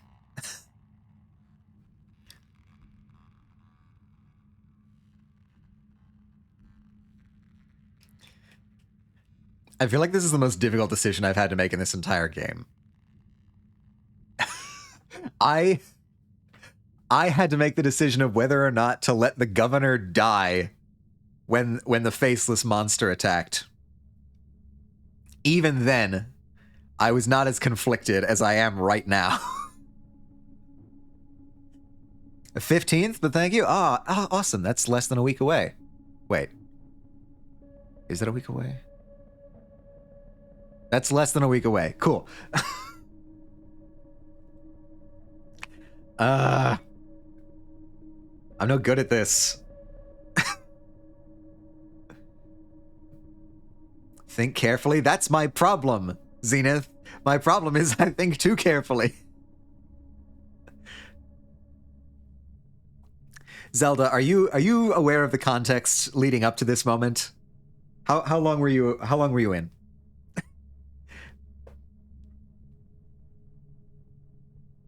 Okay, so the context for this is we're at full friendship with Tangent. We've slowly been like making some romantic indications towards each other, and then just recently at the Vertumnalia Summer Festival, basically is what it is.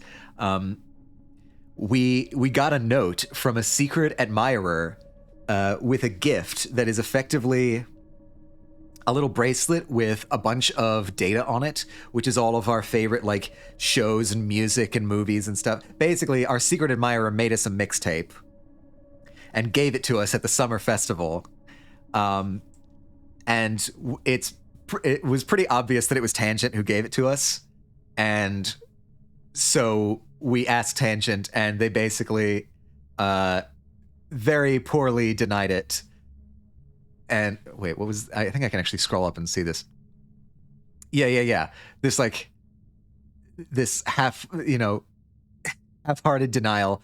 And then we said, it's okay, I won't tell. And Tangent said, good, I don't want to make a big deal about it.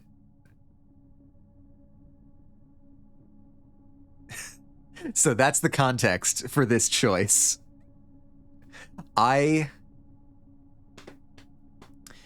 See, my thing is...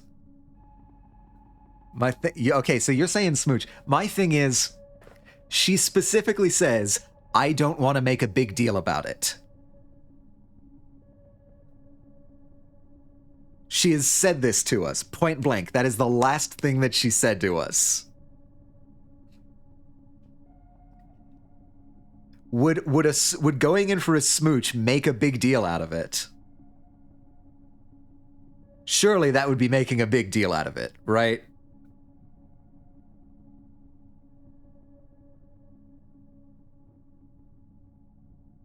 I'm conflicted. I really am.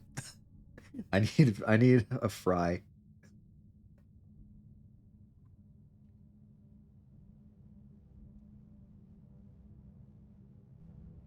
Yeah, but I think she's just embarrassed. Well, she's clearly embarrassed. But she's also said, I don't want to make a big deal of...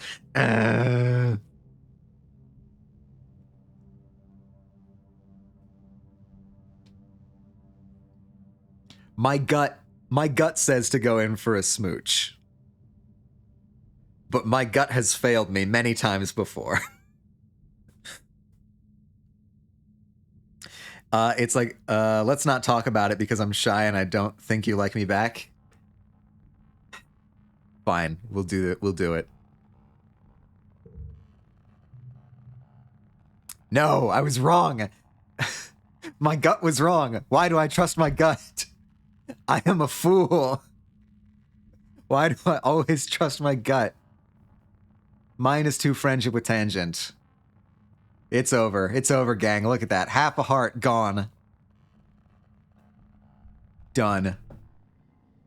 Wasted. -2 friendship with Tangent. When will I ever learn?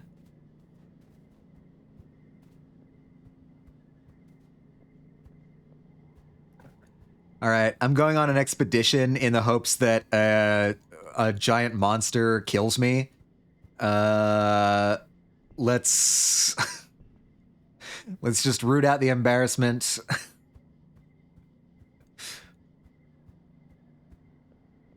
Yeah. Exploring is actually a pretty good idea right now. Let's go to the ridge. I want to see more of the ridge.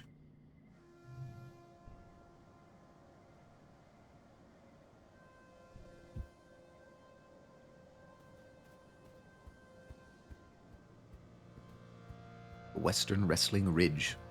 Say that 3 times fast.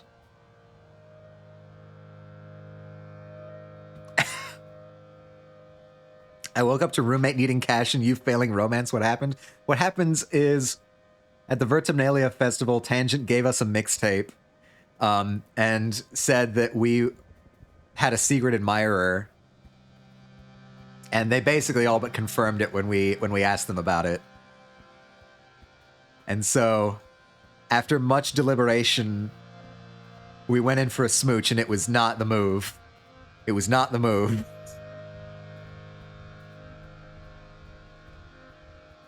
Jazz, I need you to be the counterbalancing voice to all of these people in chat telling me to trust my gut. I need you to remind me to never trust my gut.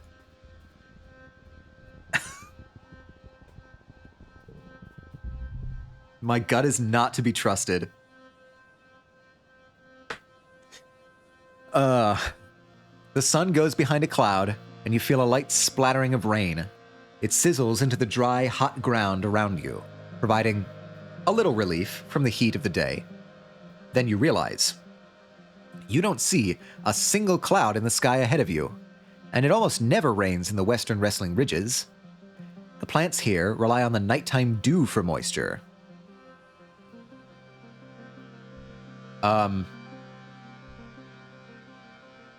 I'm sorry, I just like smoochies and I wanted to smooch Tang. Me too, Zelda. Me and you. We're in the same boat. But we can't trust ourselves. This is not...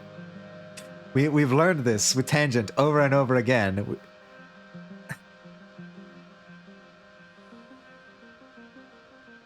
This feels dangerous. I'm just gonna run. You bolt for cover with your hands thrown over your head. You don't even care what's up there. You just know that that was no rain. Our feelings are too much for Tangent.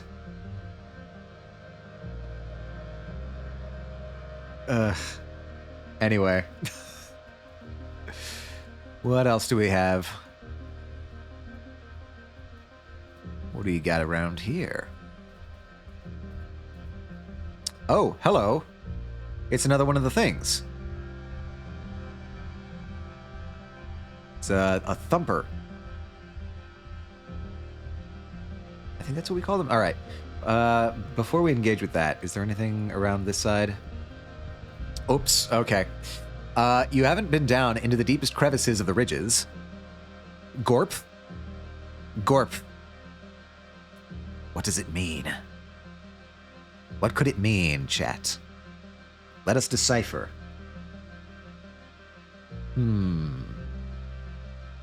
Gorp? Alright, hold on. Let us decipher. It has to mean something. Google Translate. We're going to have to auto-detect the language here. Gorp. It's Dutch for Gorp.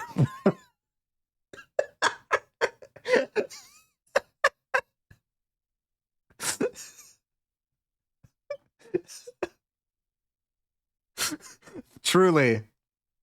Where would we be without the tech companies? Where we would be lost. We would be utterly lost without the guidance of Google.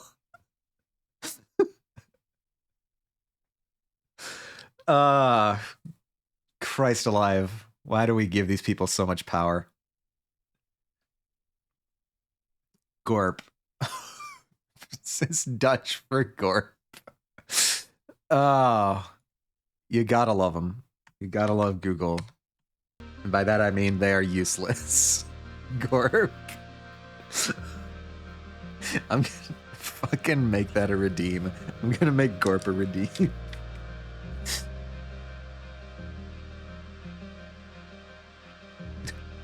I don't know what I'm gonna make that, but I'm gonna make that something. You didn't hit the audio pronunciation? You're absolutely 100% right. We've neglected a key part of the process here. Google Translate. We don't know how to pronounce it. We don't know how to pronounce it. We're ignorant. Hello, Liza. Gorp. We're discovering new things, Liza. We're discovering that Gorp is Dutch for Gorp. All right. Everybody calm down. Calm down. We're about to hear the pronunciation of Gorp for the first time. Gorp. God damn it. I was right on. Guys, you record that? Hold on, I'll do it again. Gorp. Gorp. This is true. What about in Dutch? Excellent question. Gorp. Wait, whoa. Hold on. Say that again? Gorp. I think Echo might have been insulting me. I think... Hold on a second. Wait a minute.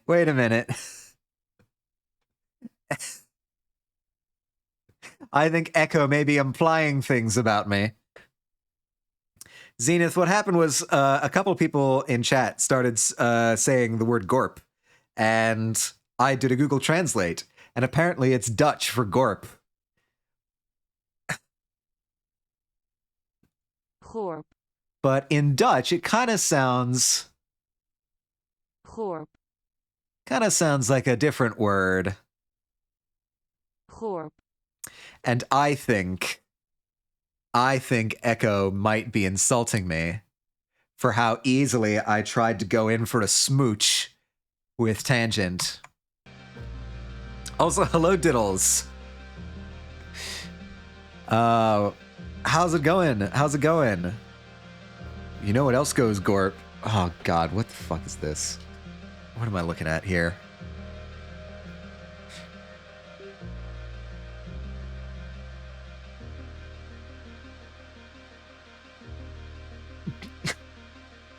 Diddles. You cannot just put dog pratfalls in my chat. What's wrong with you? The knowledge. We're getting so much knowledge. He goes Gorp. He does go Gorp. I can't deny that he goes Gorp.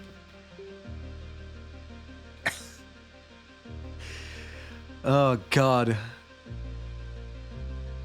Don't you just love translation software? I need a French fry.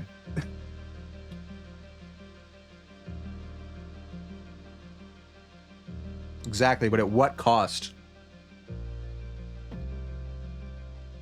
Poor little guy. Okay, he's not that little, but... That's almost worse. I'll take my mod badge now. Can't wait to go Gorp in Dutchland. Yes, my trip to the Netherlands is for a very specific purpose. Why do you think I've been learning all these Dutch words? You haven't been into the deepest crevices of the ridges, where the crystals grow thick and the air is stagnant and dead. You know a Dutch? You speak Dutch? I had this professor once. Really fantastic professor. But he liked going on tangents. And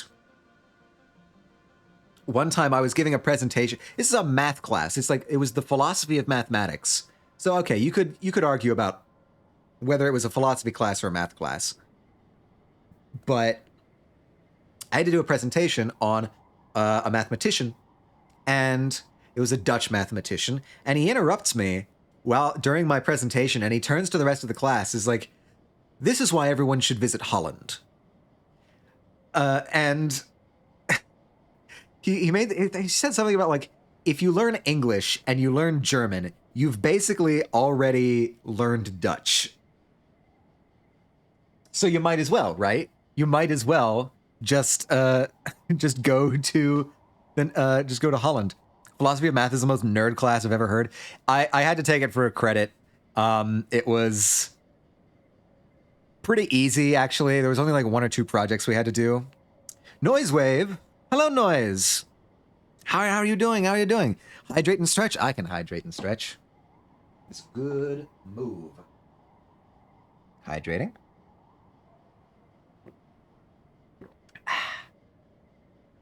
And I'll get up and I will stretch. Ooh, all right. Everybody who needs to stretch, go ahead and stretch with me. I'm doing the proper stretches. Good time to stretch. Yeah. Ooh. So good. How are you? I'm doing fantastic. I got some Exocolonist. I got some Burger King. I got some stretches. I got some Gorp. Everything is coming up Millhouse. But yeah, we failed at romancing Tang. This is the one thing. We do not focus on the negatives. It's in the past. We'll be able to recover. This is a misstep, but we'll be able to recover. It's not good. The world is ending. Do not give up hope, Zelda. There is still hope. I would have done it. See, the problem is that we did, and that was not good. I would have won. I believe you, Diddles. It's already sweltering on the ridges, but in the chasms, you can see the heat warping the air almost like it's a permanent fog. Utopia says the air is so thick and still that you can't even use your glider down here. Really? At least one thing survives in the haze, though. While you take a break for lunch one day, you can see flickers of silver dart in and out of the fog like ripples of light on a lake. As you unpack your tiffin box, the silver flashes come up out of the fog and begin to surround you. They're animals, eyeless, almost translucent creatures about the length of your arm, trailing meters-long tentacles behind them. Their mouthful... ad break. Their mournful hooting is magical and strange. You look up from your holopalm. It's air squid babies. Let's do a perception challenge while everyone is in the ad. And I will also take this opportunity to munch.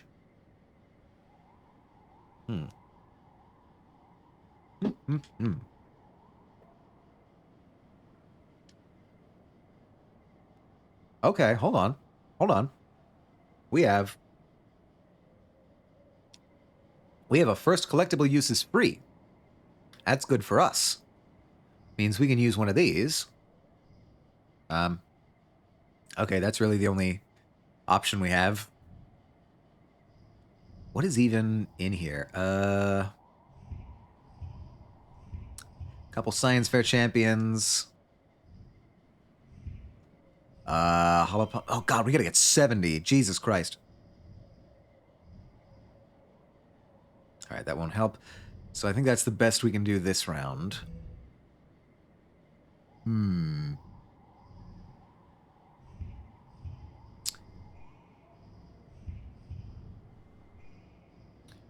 We could do that. Oh, we could do that. 0, 1, 2, 3. That gives us 18. Gives us 17. 15. 14. I think, honestly, that might be the move, surprisingly.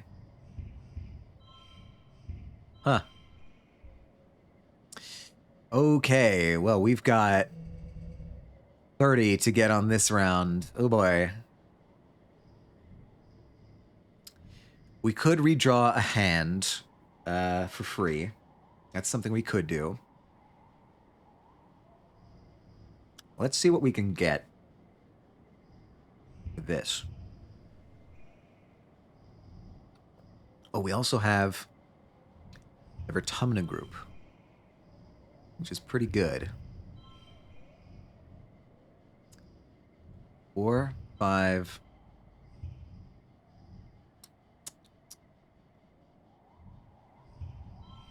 What we could do is, okay, hold on. 4.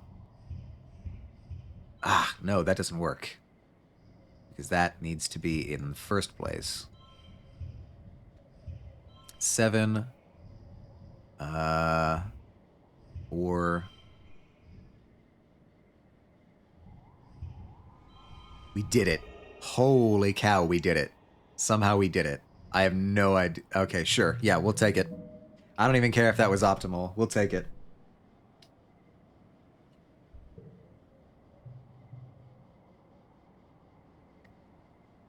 Ah. You duck behind some roots and keep perfectly still as the creepy creatures float around and past you. They don't seem to be hunting for food. They must be on their way somewhere. Until they suddenly turn back and zero in on your location.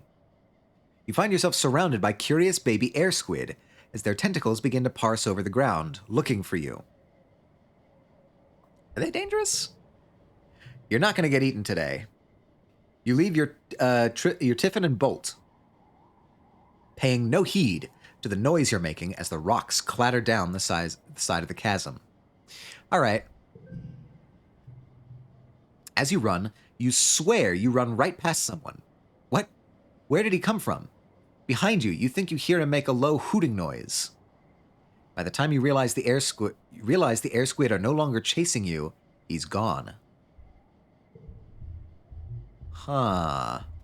So this is clearly some kind of naturalist, some kind of Steve Irwin type guy living out here. Yeah, I do need to address you at some point.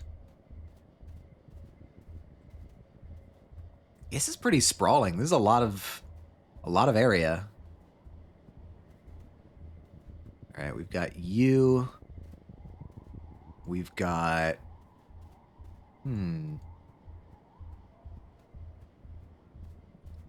got you, and we've got you. Should I just deal with the thumper? Let's deal with the thumper. You find your way blocked by a massive wall. No, a hollow pillar, knocked over and lying on its side in the sand. It's absolutely massive. It stretches to your left and right at least a kilometer in each direction, though at some point it's crumbled enough that you could likely scale over it. Check it out. Engineering challenge. Ha! Oxymoron for me. My engineering's at peak performance. +1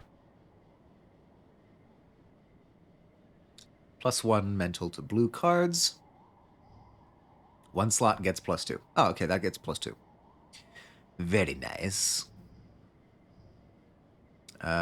We could do a 9. We could do... Well, there's no real point to that, but... Okay. It's not really organized into anything but color, but that gets us 28. That's probably a good get. We can do that there. +1 for each. 3, 5. That I could take that anywhere, really.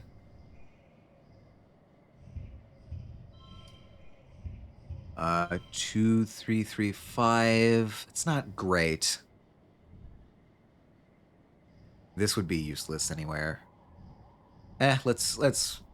We don't need to get 24 next round. That's manageable. We can get 24.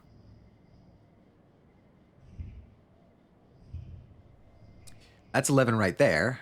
That's that. That's that. What about you?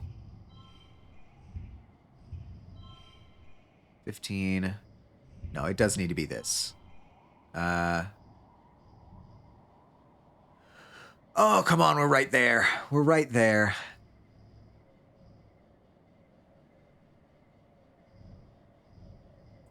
Does any order here fix this? No. That's 6. That's... What if I do this? No. That actually does get us closer, though, which is interesting. That's 23.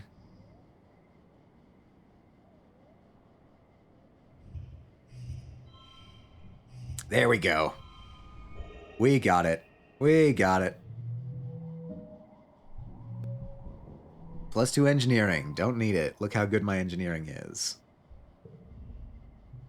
Diz looks giddy as you follow the pillar to its base, a large pyramid, almost entirely lost under the sand. You brush away some of the sand and find that the pyramid is inscribed on all sides with pictures of, well, wormholes, you think. This pillar must have once stretched into the sky. Maybe it was some kind of observatory or sacred building, or just a monument to the wormhole. Mysterious. So did they make the wormhole, or did they just find the wormhole? And start worshipping it. Or not worshipping it, but like making monuments to it. This civilization is interesting. Every so often you see absolutely massive creatures here, like giant snake dragons with thousands of legs and shimmering scales. They're so large that if one crosses your path, you're in for a wait. Which is exactly what you're doing. The gargantuan dragon has been slowly lumbering over this ridge for at least half an hour, its body disappearing into the heat haze of the chasms on both sides. Its feet slowly undulate across the cracked soil, making shushing noises and scattering boulders in its wake. Wait patiently, climb up on its back. That's definitely a bravery. That's a bravery thing. I'm not trying to ride the worm. Yeah, stuck in traffic. Wow. This area is gigantic. Oh, hello, what do we got here? You're scaling a huge rock plateau when you're suddenly overcome with an incredible feeling of peace. You've never felt anything like this. You literally feel lighter, like all of your troubles have been lifted away. The feeling is stronger when you touch the rocky surface, and you realize it's radiating from the rock. And Diz is here. Diz is sunning himself on top of the rock, stripping down to his shirt. He looks up as your shadow falls over him. Oh, he says slowly, you found it too, huh? He shades his eyes from the sun as he looks up at you. You feel it, right? Like you just feel happy here. That's why I haven't told anyone about this place, he says. That's how they get you, you know. Once they know they love something, they can use it to control you. Who's they? You know, people, the world, life. I like this place because it feels like it's somewhere where I'm not just a cog in a machine, you know? You're going to keep it a secret, though, right? I don't want this place dug up and studied. It'll ruin it. People always ruin things, especially researchers. Some things you don't need to understand. Okay, it's our secret. Edgelord. Diz is kind of an edgelord consistently. Pretty consistently, yeah. But that's why we love him. You do take a few readings, though. Just because. All data is important. You mark down the location, but fudge the coordinates, so anyone they send out afterwards will get lost. You wonder if the rock is natural. Animals seem to really like it. As you're taking readings, you watch a swarm of Dorbs moth basking on the rock as well, just like Diz. Oh, -20 stress, hell yeah. Then you lie down on the rock beside Diz, letting the strange magic fill you with an incredible sense of peace, love, and unity with the universe. All right. Okay, so if we ever need to get rid of some stress, it's useless because that event is gone. What do we have here? A precarious natural land bridge drops down sharply, On both sides here. You kick a rock over the side, but don't hear it hit the bottom. Do you cross?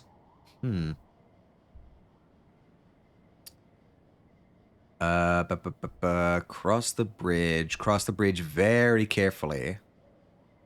Yeah, we'll cross the bridge very carefully. You shuffle across it slowly, examining the cracks and sticking to the solid places. You accidentally send a few more pebbles skittering over the edge, and think, better them than me. And we got a card. Oh yeah. We should go home soon. Oh, flower. Another flower. Oh, and Dez. Excuse me, not Dez, Diz. Yeah, this feels important. Diz is an entirely different person when he's outside the colony walls. Without people constantly trying to correct his asocial behavior, it's like he's blossomed into somebody who's actually confident. The more time you spend with him out here, the more glimpses you catch of the real Diz. Bet you can't do this, he says, jumping off a huge boulder and doing a cool roll at the end. Wait, no, bet you can't do this with your eyes closed. I can. You and Diz cavort around, daring each other to do more and more dangerous things. Diz isn't scared of anything. You think you see something up on one of the plateaus above you. The cliffside is covered in convenient vines. All right, dare him to climb up there, dare him to race you to the next checkpoint, dare him to kiss you on the lips. This would be a hell of a time if this were the route I was going. Let's climb up there. Let's see what's up there. He scrambles up the cliff, no problem. Turns around at the top. Now your turn. Well, you dared him, so you gotta follow through.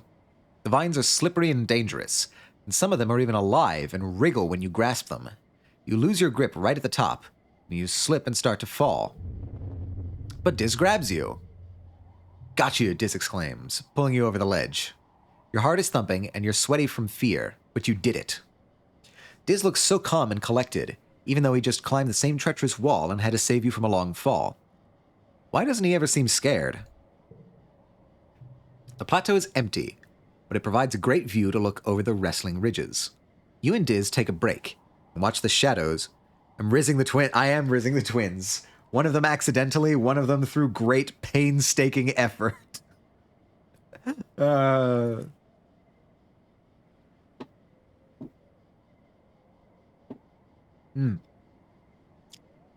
This is the life, Diz says. No school, no gossip, no bullies, no one telling me what to do or what to think.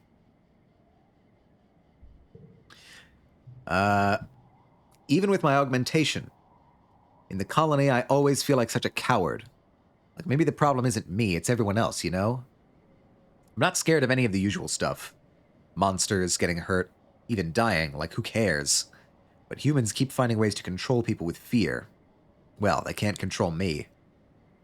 What actually is the augment? No sense of fear. I don't know if that's a good thing. Yeah, fear keeps us safe, though. Fear keeps you safe, Diz points out. I have to actually use my brain to decide for myself what risks are worth taking. You could have pulled me over the cliff with you, but I didn't let something stupid like being afraid of heights keep me from saving you. You don't point out that fearlessness was what got you in the trouble in the first place. Okay, and that's our expedition. We learned some interesting things. Whoop. And I believe late dust. I don't think anything happens in late dust specifically. Oh! A new perception perk. Collectibles respawn faster. And more slots are filled. Hell yes. More collectibles. Give me the logs.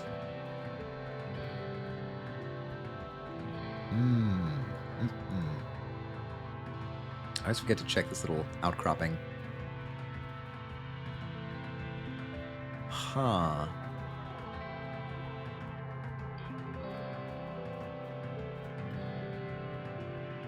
Well, I don't see anything, either dialogue or collectible. No loot, no dialogue. All right, let's. We can study. Oh, we can't study anything right now. We need to rest this month. But once we're done, we can study those radioactive fruit, which would be interesting.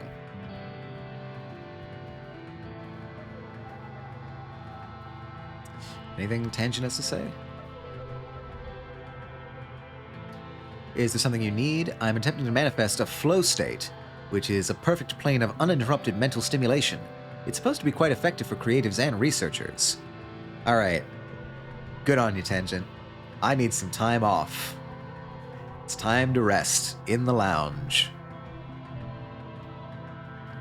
Nothing much happens this month. You spend most of the time spacing out to whatever's on your hearspeak, occasionally nodding hello to the other colonists passing through. You binge a few seasons of a show you've been meaning to rewatch. All right. Pretty chill month. I keep needing to remind myself to eat lunch. Keeping all my memories.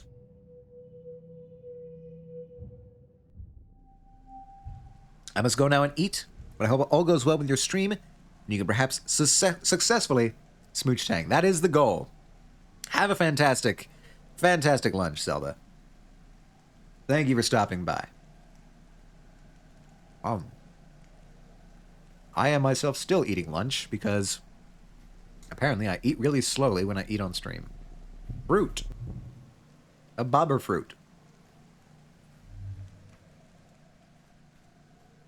Well, we're in wet season now. My question is, will Tangent like the alien artifact that we found? If I gave that to her as a gift, how would she feel about that?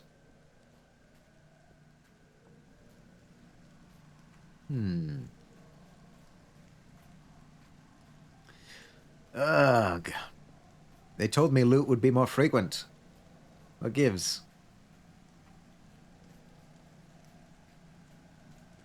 Anything out here? Nope. Well, let me do some research on this radioactive plant. Is that something I can do here?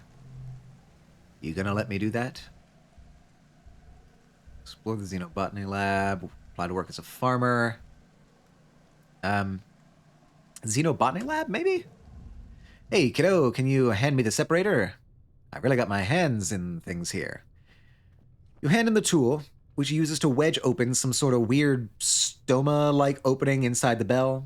Gooey purple nectar oozes out and pools on his desk. Oh, whoa, he exclaims. I thought I'd drain this little beauty. Can you get a towel, I guess? You help him mop up the flower juice. Yuck, it's sticky and smells like rotting vegetables. When you're done, he looks at you with pride. You know, I've been thinking of getting one of you kids to come help me in researching the native plants, he says. You think you might be able to break off some time to help your old man in the lab? I know you've been studying biology, he adds. It's not as glamorous as genetech research with instance, but it is important. Yeah, okay, so we can study that. I'll set up this lab for native plants. Come by if you're looking for something to do. And if you find any cool plants while you're out exploring, bring them here and we'll take a look. It's funny, your mother would not have approved of this. She hated the idea of cultivating native plants, even though, well, I'm sure we'll be able to learn a lot of useful stuff. So where does that lie? Is that in collectibles right now? No, it's not. Interesting. Is that anywhere? Where is that? Radioactive plant. Oh, it just gives me a card. Okay. Interesting. Well.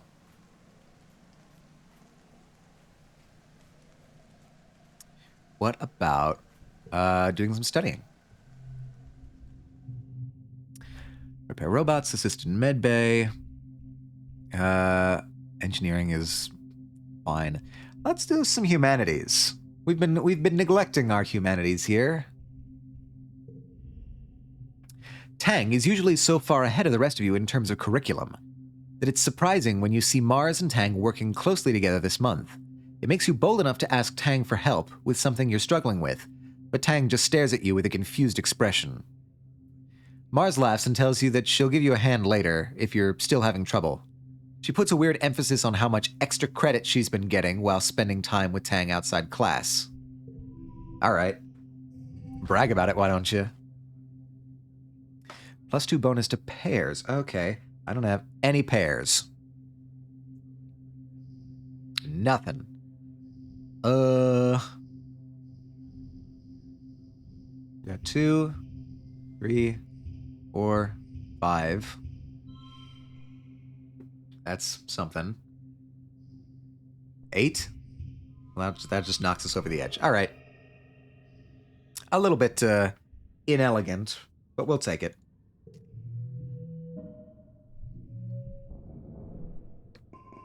You're kidding. That was the best? Oh, damn.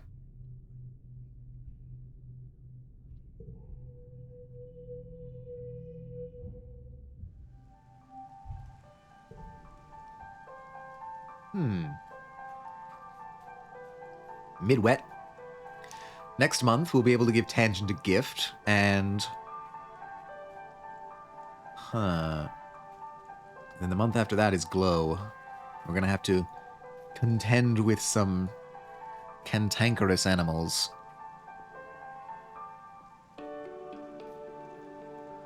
Come on. Hopefully, the defenses will be better than they were last time. I mean, last year was pretty uneventful as far as Glow goes, which is a good thing. And the fascists are absolutely going to try and flaunt that as an example of why they need to lead. Okay, nothing there. Oh, wait, do I have a log to give you? I don't, okay. Let's try and... Our friendship with Tangent is 99 out of 100. If we do one more study session, we should be back at 100. Let's do more humanities. This month, you're supposed to learn about different styles of dance. Mars takes to this fairly easily, but Tang abjectly refuses to, saying she'd rather be penalized for non-cooperation than make a fool of herself. She sits the whole month out, doing independent study on the philosophy of medicine.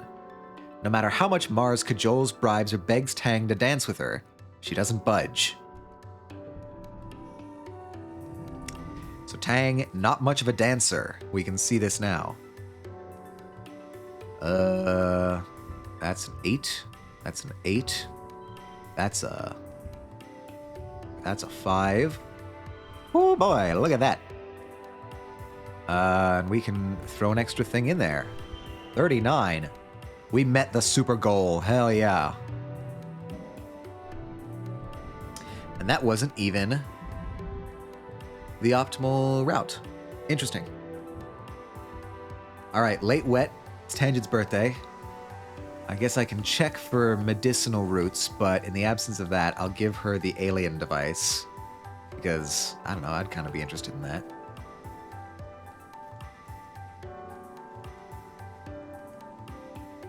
And we'll do a double check around to see if we can find anything. Nope.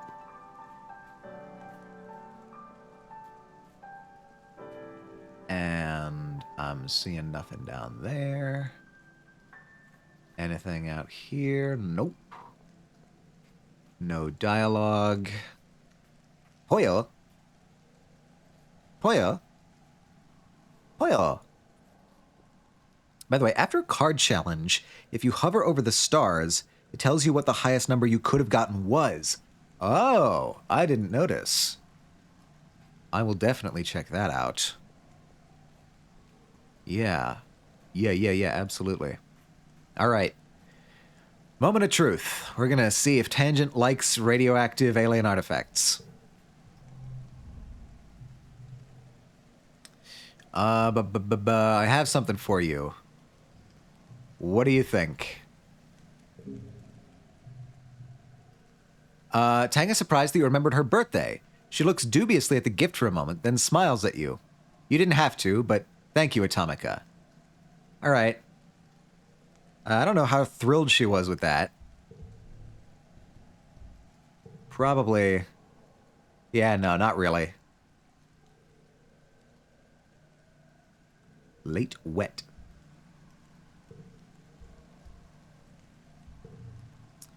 What do we have going on elsewhere? Nothing? All right. Let's try a challenge and see if I can... It was a normal gift, but was +1 because birthday. Yeah. Okay, so that's, you know, at least we're not giving her something that she absolutely hates. Which is something I would do.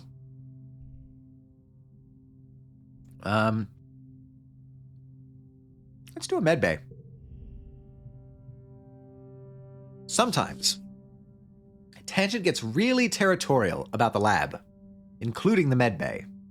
More like she's jealous of any time Chief Engineer Instance spends on you. As Instance's protege, she probably worries that you might steal her away. As if. Instance might begrudgingly accept that you're an acceptable nurse, but you'll never get between her and Tangent. It's true. Tangent is basically like a daughter to Instance. Whether Instance recognizes this or not.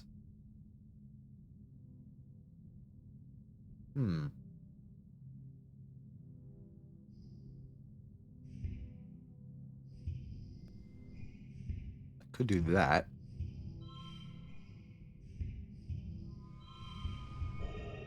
$30. Excellent.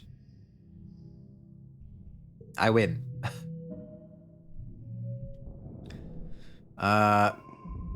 Best score 30 out of 30. Yeah, okay, cool. I got that one, but that's cool. Wish I had known about that feature earlier. Oh, it's glow season, right.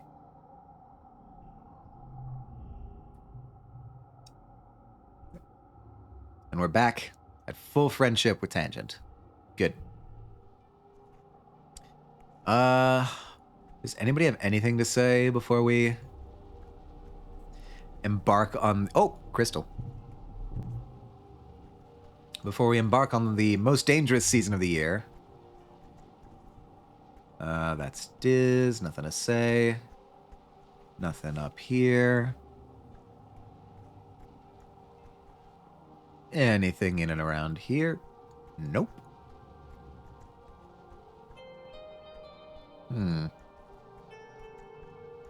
Gates are closed. And...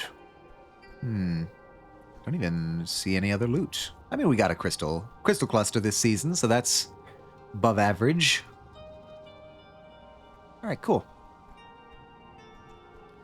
What do we want to do? I guess we'll keep speccing into humanities.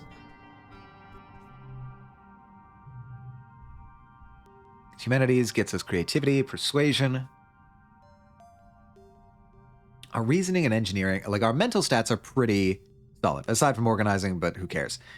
So I think focusing here. Yes, this is the dancing again. Humanities. Trying to get 30. Bam, that's a 15.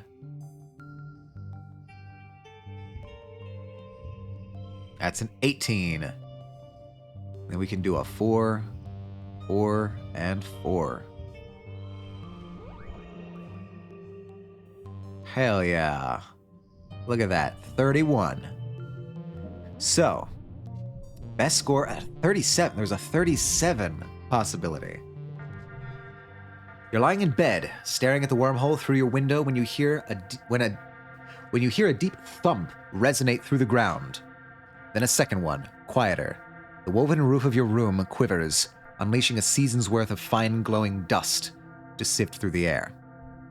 Could this be a faceless again? Through your open window, you hear voices sounding the alarm. The annual offensive is here, and leading the charge are two massive faceless. I guess, yeah, I'll join the fray. See, they look cuter in this art than they do in the in the first one we saw. You grab a plas rifle and report to the front, where a line of soldiers has taken up arms and is waiting for orders. The colony prepares to defend itself against the two building-scale faceless. Stompy boys back in action. I'm going to name them Zack and Cody. For no particular reason. The colony prepares to defend itself against the two building-scale faceless, as well as a teeming swarm of smaller Xenos that seethe towards you. All right. Hold steady, orders Security Chief Rhett. Keep the line. No, Governor Loom yells, running from the front gates to the front of the defensive line. He elbows Rhett out of the way and waves his arms wildly. Bring them closer. Draw them in. Rhett stops himself from shoving Loom back, but just barely, you can tell. Are you serious? He retorts. We can't let them any further into the colony. We're going to fight them on our territory, Loom cries, raising his plas rifle over his head with one hand. We have the walls, let's use them. We'll let them come inside and pick them off one by one. This feels extremely risky, even for him. We can't pick off a faceless, Rhett sputters from the sidelines. Loom smiles maniacally. You can see the gleam of his teeth from here. I have a plan, he roars. Just follow my lead. And with that, he turns and begins to run toward the approaching animals, roaring taunts and firing wildly into the fray to draw them close. At a loss, Rhett motions you all to fall back and let the animals approach. The area just inside the gates becomes a swirling melee of smaller Xenos and plas rifle fire, the two faceless lumbering slowly behind. I'll try to stay out of the way. A perception challenge. Loom is such an asshole. I don't like him. I hope we get to fight him eventually. Card becomes physical. Red. All right. I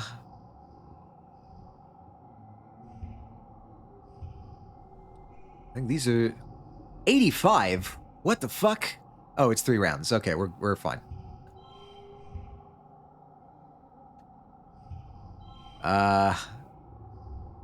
Okay. What else do we got? +2 if this has the highest value. And, God, what else do we have? We have... That's snug. We don't want to play that.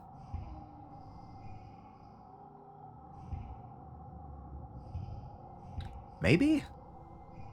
It's not great. It's really not great. This position doesn't really matter. We can get an extra point there.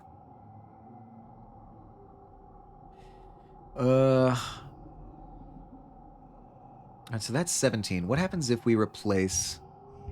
That gets us 19. Okay, good. 3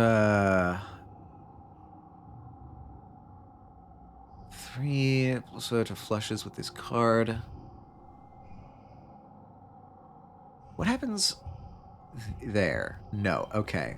So the arena trumps...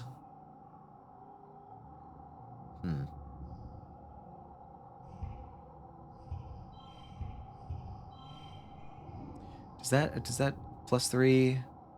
No. No, it is +5. It's +5 from when plans comes together. Okay. The problem is that this is the last round, and this is not good enough. Even by a long shot. I cannot push through because I don't have the requisite stress for it. Can I start using these.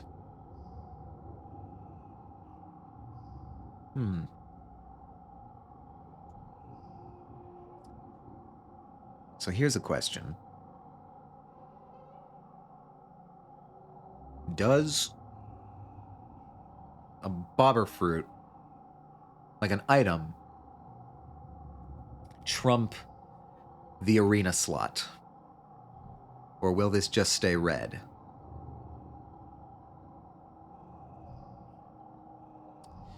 I'm willing to chance it. Or we could redraw a hand. We have a lot of redraws, actually. We could spend those. But I do want to check to see if this works. It does not. Okay. Rats. Yeah, let's redraw. Okay. We've got some higher stuff. 18. My stress is over 50.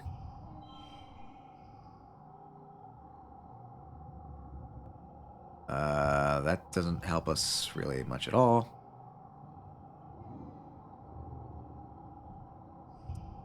And again, we're on 23. Not great.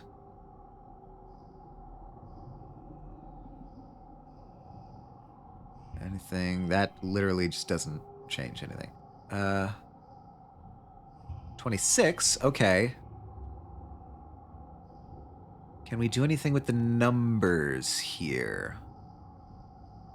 The numbers, what about the numbers?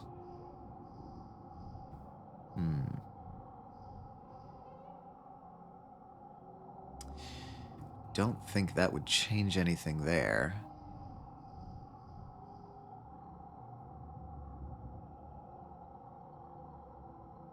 +1 to a card, change suit to social. If we do that to this... Ah! Blast! That is the arena slot.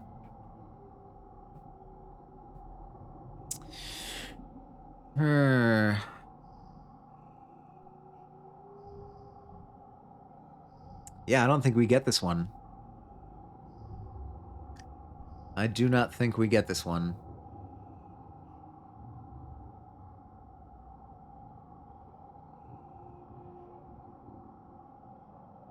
How could we get 48?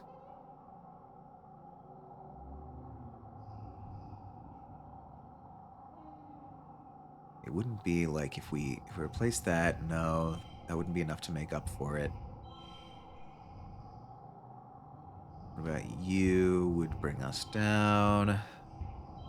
Yeah, that's literally the highest we can get here.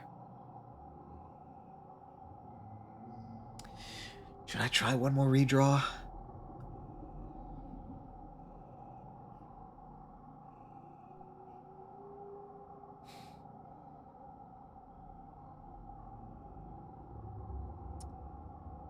I'm going to try one more redraw. If it's not good after that. This is even worse.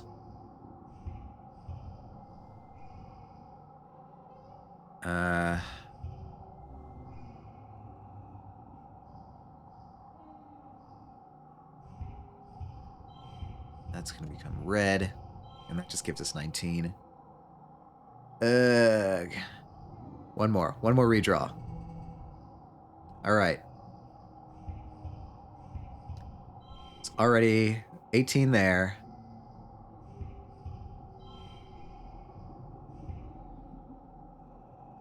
God, that sucks. That red, right? Nah, there's no.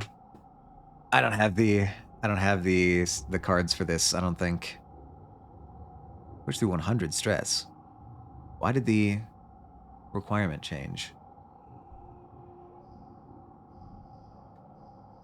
Huh.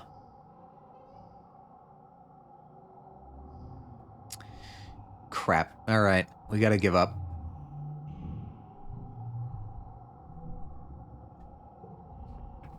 In all the disorganization, you get confused. You fire into the melee, screaming and retreating when some creature gets too close. You mostly just make things worse. All right, so I just got plus 10 stress for that. -1 colony defense. Then an explosion goes off nearby, and you freeze in shock as you all hear a high-pitched whine. Out of the artillery smoke wafting over the battlefield, Loom comes running. Here they come, he shouts joyfully, and plows through the gates with the two faceless galloping behind him. It's without a doubt idiotic and horrendously dangerous. You can't help it. You hit record on your holopalm and film the ensuing chaos. You catch a glimpse of Chief Rhett putting his hand over his face and sighing. A squad of Helios soldiers takes up the charge and helps shepherd the Faceless into an open area in the middle of the colony. You have horrible flashbacks to the time you saw a Faceless inside these walls. From the looks on the faces of the other Stratos, you're not the only one. Then, you're all thrown to the ground by a tremendous explosion. Fire engulfs the center square, roasting the two Faceless in an inferno that blasts the sweat from your pores. Did you rig up explosives inside the colony to use as a trap? Rocks and chunks of dirt patter all around you, with the occasional thunk of burning mushwood. Those soldiers nearest the blaze all recoil in surprise. Clearly, no one but Loom knew that the square had been rigged with explosives. You don't think anyone was caught in the blast, but it was close. Sun Tzu said all warfare is based. I think you may be cutting off the end of that sentence there, Diddles. Just an intuition from my end.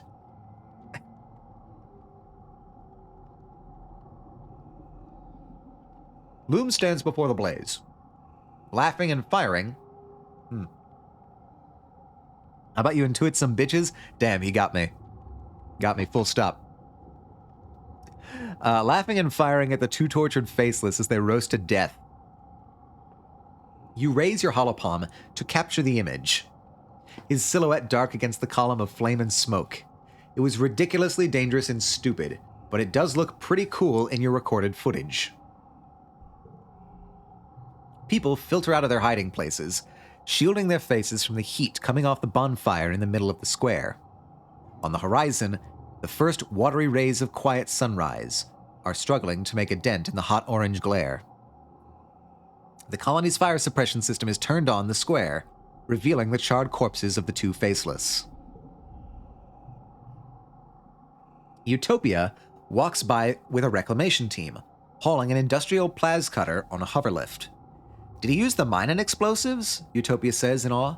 Mighty bold of him. Those things will blow a hole in a mountain, or a creature, I suppose.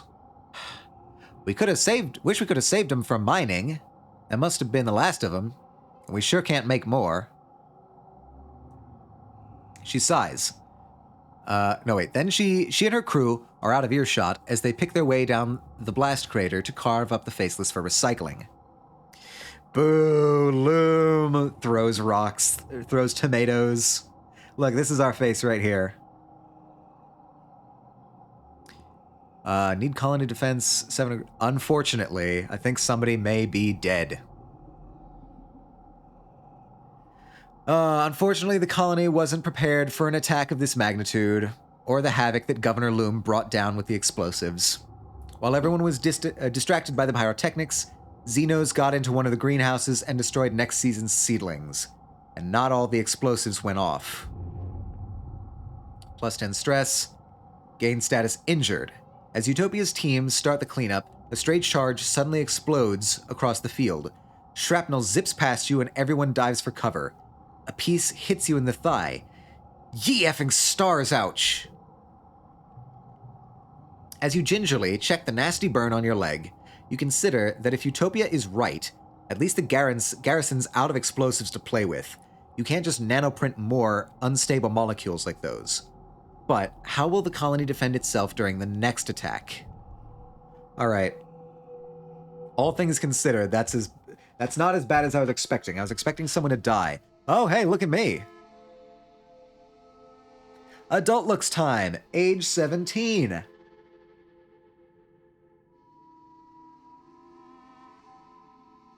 Look at all this.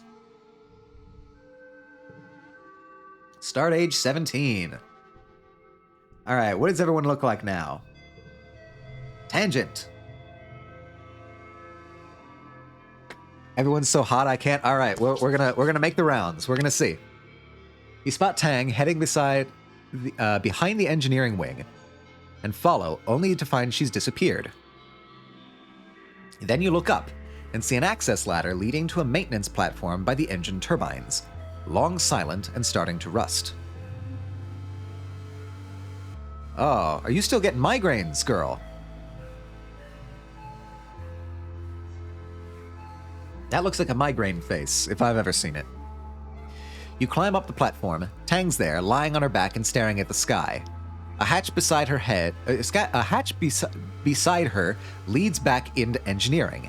That must be how she knows about this place. She doesn't acknowledge you until you're almost standing over her, your shadow fighting to the overcast light.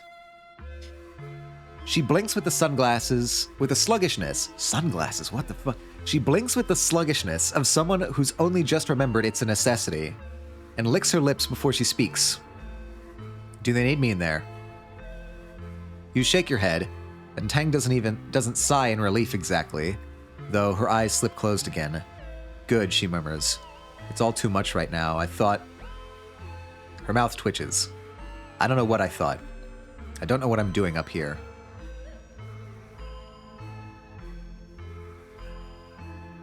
What's going on, Tangent? Tang huffs a small laugh and folds her hands over her stomach. You know, I think I may be burned out or depressed. In Earth movies, depressed teenagers would sneak out onto the rooftops, she says. I confess, I don't think I see the appeal.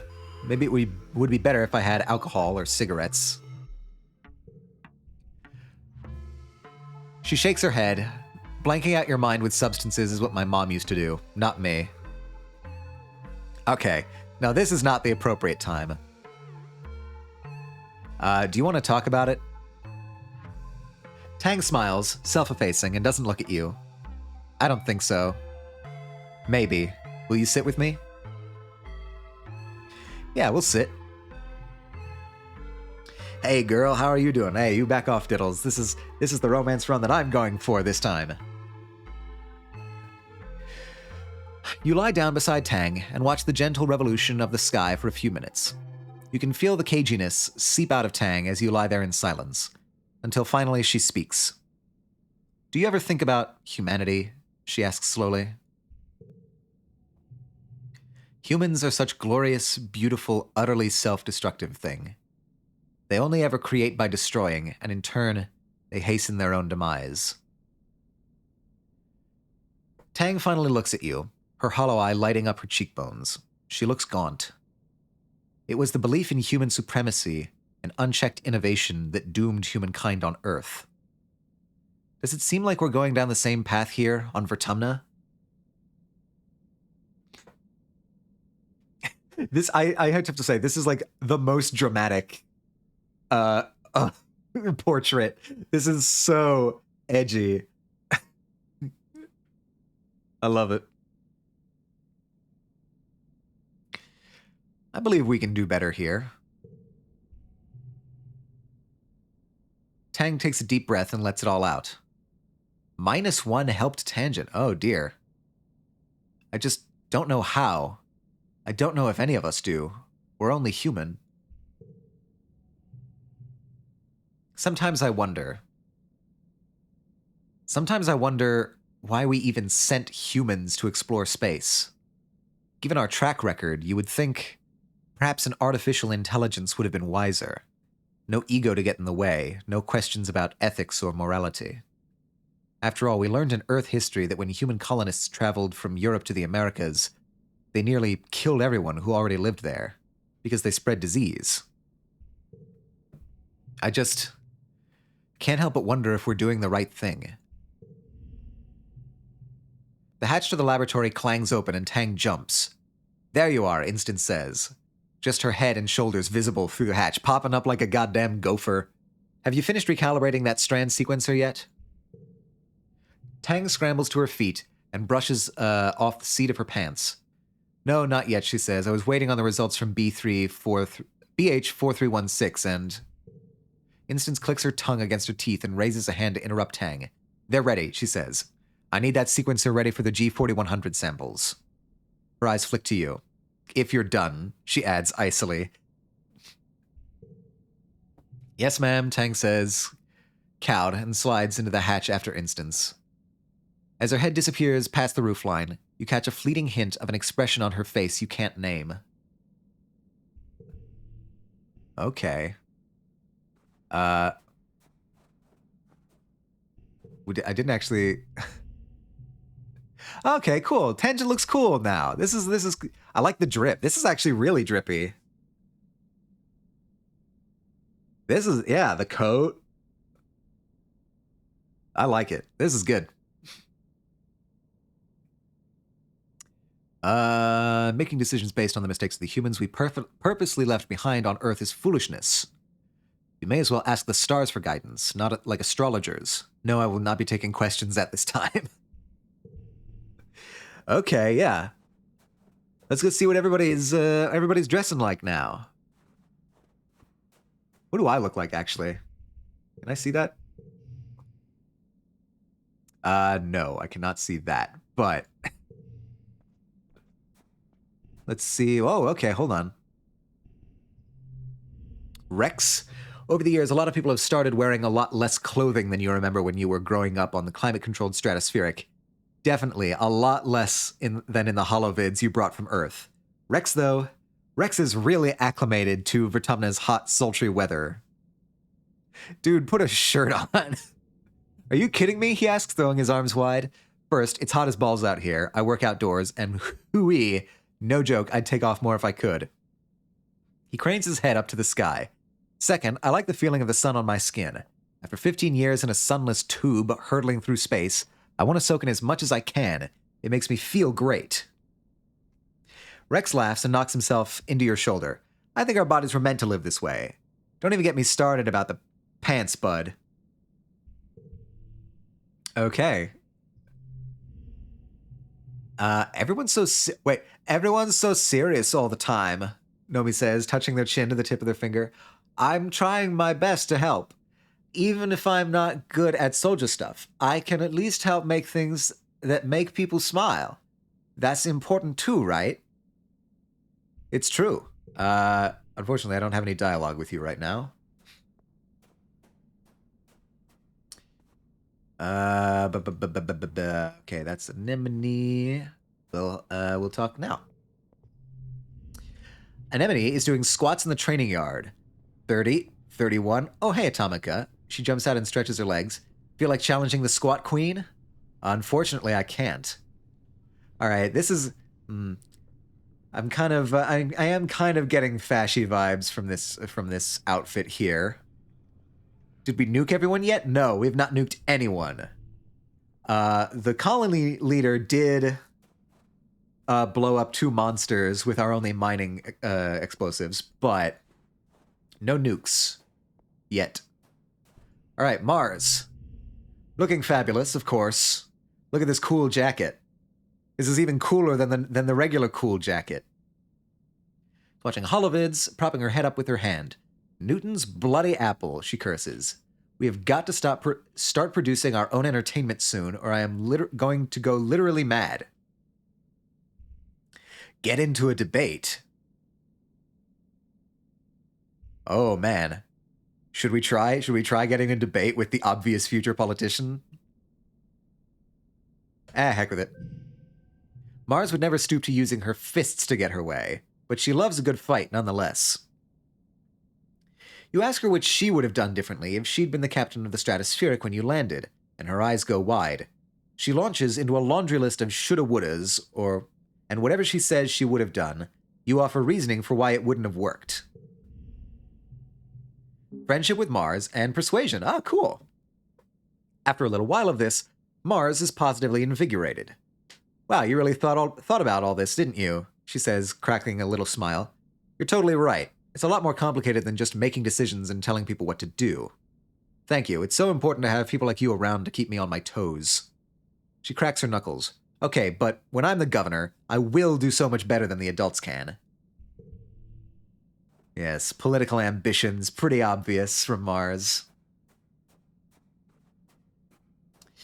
And we have Cal. I missed. Really going full farmer boy there. Oh, hey, Tamika, just give me a sec. I'm checking the oxygen levels in the beds. Too much and you get too much aerobic bacteria. I sound like Tang, right? There's a lot of science in this geoponic stuff. It sure is the future. We got a card. Oh, well, I found this really pretty flower growing in the garden. I've never seen it before. You take a look at it. Wait, you've seen these before. It's a rad plant. Wait, it's radioactive? Good thing you knew that. What do we do? You're not sure, but if you study it in the geoponics lab, you might be able to figure out how to neutralize the radiation. Behold, the elephant foot. That might actually be a good thing to do. Whoa, what? Biology level 2. Collectibles respawn faster and more slots are filled. That's what I thought I had already. Damn. Log. Burr, burr, burr, burr, burr. Where are you? Where are you, Rex? I have a log for you.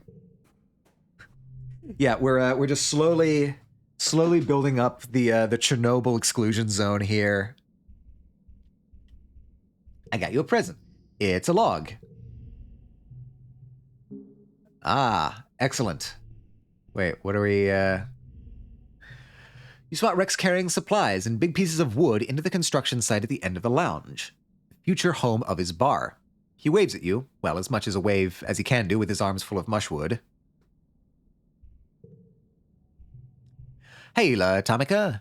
Things are going great in here, thanks to you. I'll be done in no time. You take a look at what you can see. Rex has kept it all pretty well tarped up, and hates letting people inside to peek. But you can tell it's big. Perhaps a little too big. Ambitious, maybe, for a first solo construction project. But Rex has had lots of help from his crew, and from the whole colony. He'd have to be able to find enough wood. I'm sure it'll be great. Rex comes over to you and slings you into a one-armed hug. Just seeing you makes me super energized, he says. I can almost hear the music now. That's right, the bar's gonna have live music. You know anyone who plays an instrument? I'm gonna work double time to finish this place. If you want to help, bring me all the mushwood you can find. It's an ad break. I will use this opportunity to switch my lunch.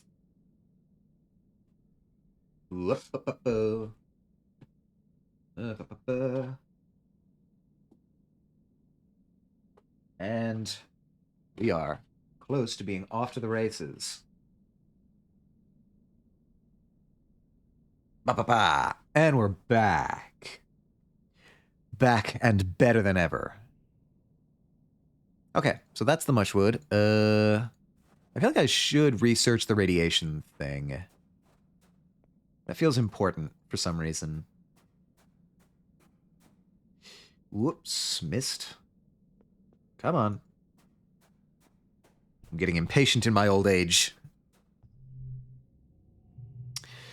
Research xenobotany? Oh, we got organizing for that as well. It's incredible, he says, gesturing all around him. We're surrounded by alien flora, and we know practically nothing about it. What's edible, what's medicine? What can we make fibers with, or build with, or use in ways we haven't thought of yet? You and me, we're gonna find out, my little potato. And here's where you'll be working. Carefully find the on switch, I guess. There is no switch. Yep, you look everywhere. Don't touch anything. You won't break anything. Alright, push buttons at random. Yo, yo, yo, kiddo, it's Congruence. The friendly ship's computer beams at you from her own holoscreen set in the bench. Of course she's here. She's the guardian of all knowledge in the colony, after all. You wonder where she got yo, yo, yo from. Don't tell anyone, but Congruence is the real brains of the operation. She'll make sure we don't do anything super dangerous, which means you and I get to focus on experimentation. If you follow the rules and stick to what you already know, you won't learn anything new, so don't be afraid to try stuff. Alright, we're researching xenobotany. Okay, our goal is 36, and we have a fair number of pretty high cards, actually. 5, 5, 4, 3. Oh, right. 4, 5. This is not. It's actually kind of not great. Sure, we'll go with 38. Win. Out of 44. Interesting. It's your 17th birthday, but it's not just your birthday. Quiet is a time of new growth, celebration of light and hope. Not just for this year, but for humanity's presence on Vertumna for years to come. You and your friends are the symbol of that hope. Quite literally, you are the future of humanity. It's our birthday. We look angsty as fuck.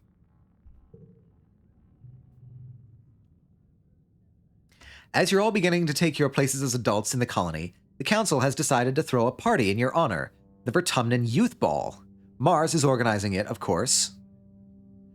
You get an embossed invitation on real paper slipped under your door. Yeah, we'll go.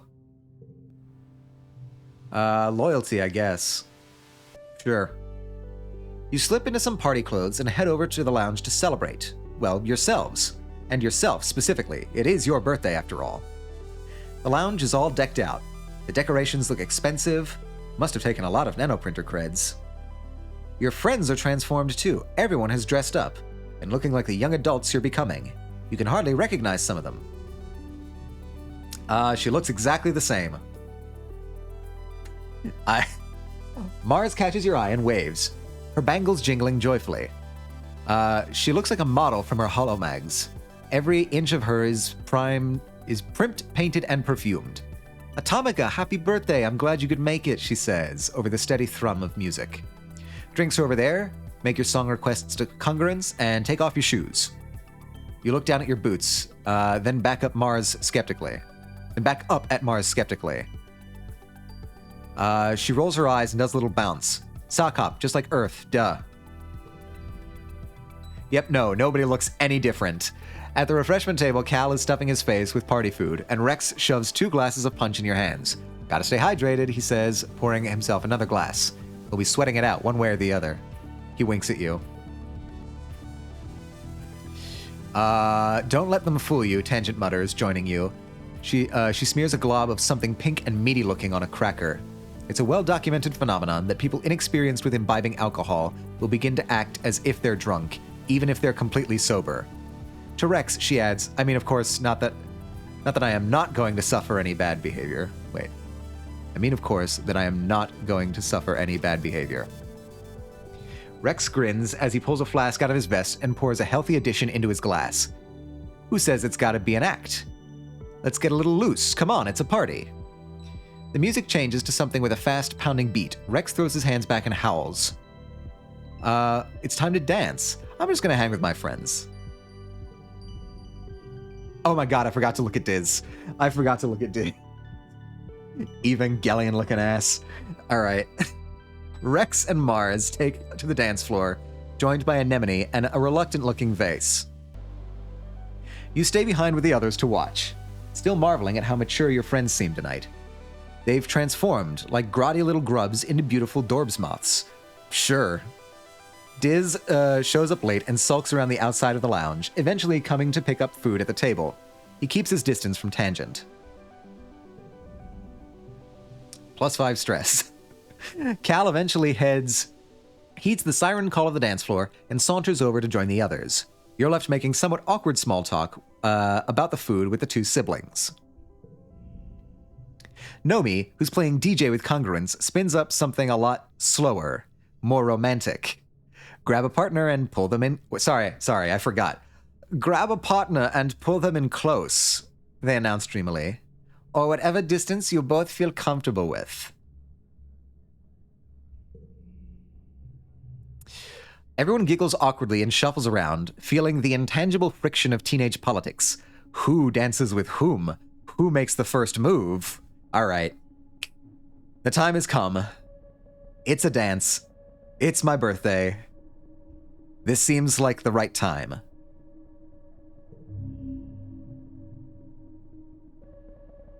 Tangent is already shaking her head as you approach her for a dance.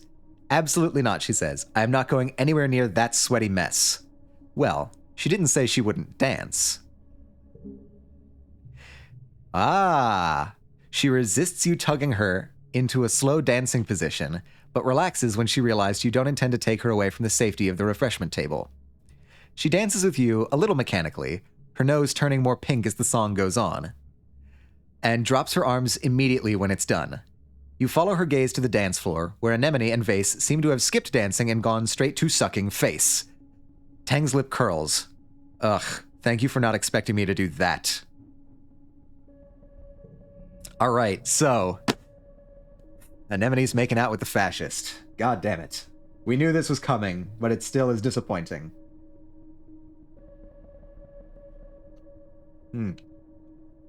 Sorry, taking a bite to eat.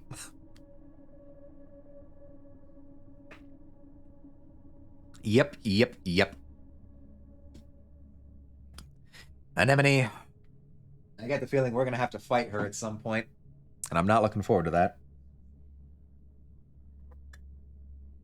But we got to dance with Tangent. After the slow songs, Nomi spins Congruence's music library to something with a little more bounce to it. The dance floor once more floods with bodies ready to gyrate the night away. But the tunes are abruptly interrupted by Governor Loom's Here Speak hijacking the feed. This guy. He strides to the stage, flanked by Security Chief Rhett. Everyone on the dance floor whines in unison at having some buzzkill adult stop the music. A fascist must be a Hearts of Iron 4 player. Yeah, exactly. I presume that's something that they have on the database. Was Hearts of Iron 4 the one with the like My Little Pony mod? Am I thinking of the right thing? I feel like that was Hearts of Iron. Yeah, it was? Okay, cool. That's Anemone. She's playing the My Little Pony Hearts of Iron 4 mod.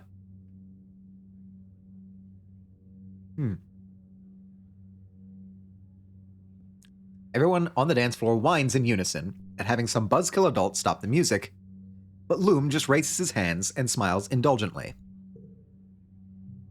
Look at all of you, he says. Young pioneers. I look at you and see the future, not just of this colony, but of all humanity. You catch a few people rolling their eyes. You've heard this before. Rhett here, good man, a real good man, really, the best of the colony, shared this poem from a great Earth poet. Now, I'm not one for poetry myself, but damn if it's not something I want to share with you kids tonight, on the eve of something really big. Oh, he's got notions. He's doing something. He clears his throat and reads from his holopalm.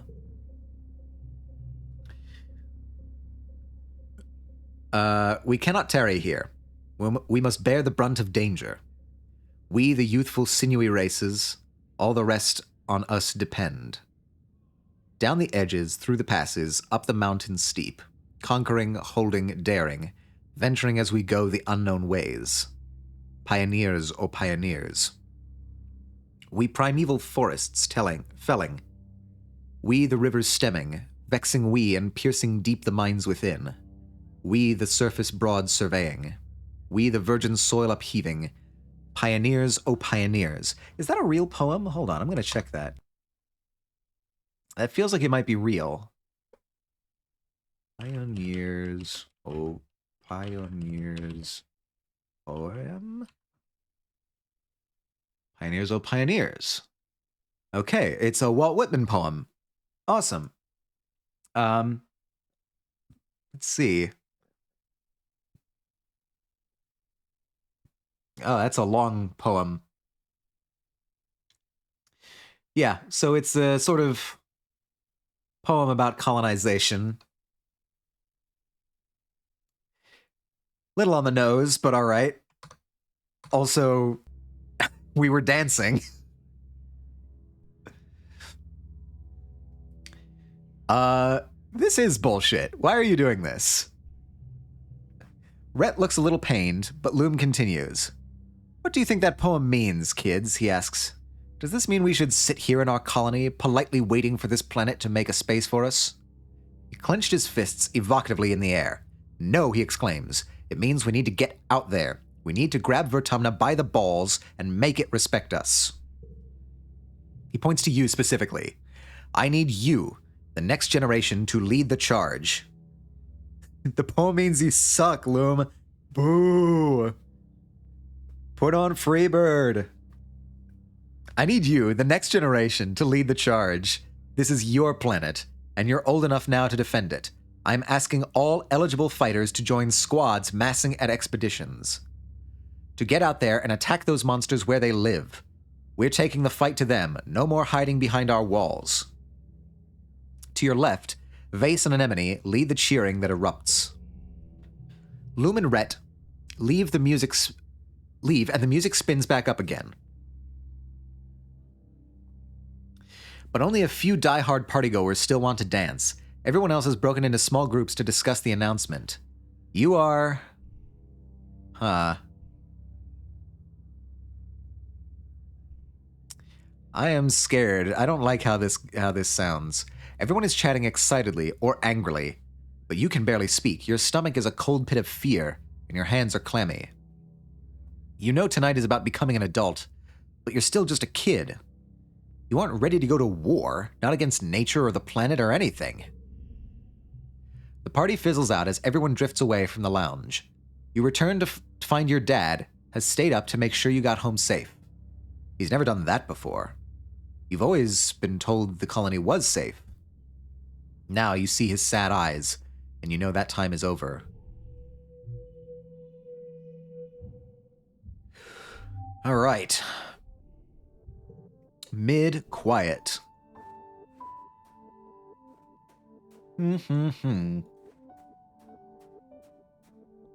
Nothing over here. So did he mean that, like, literally all of us are going to have to start going on expeditions?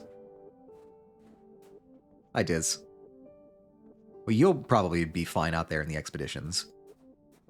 Mars, do you have any thoughts about that announcement whatsoever?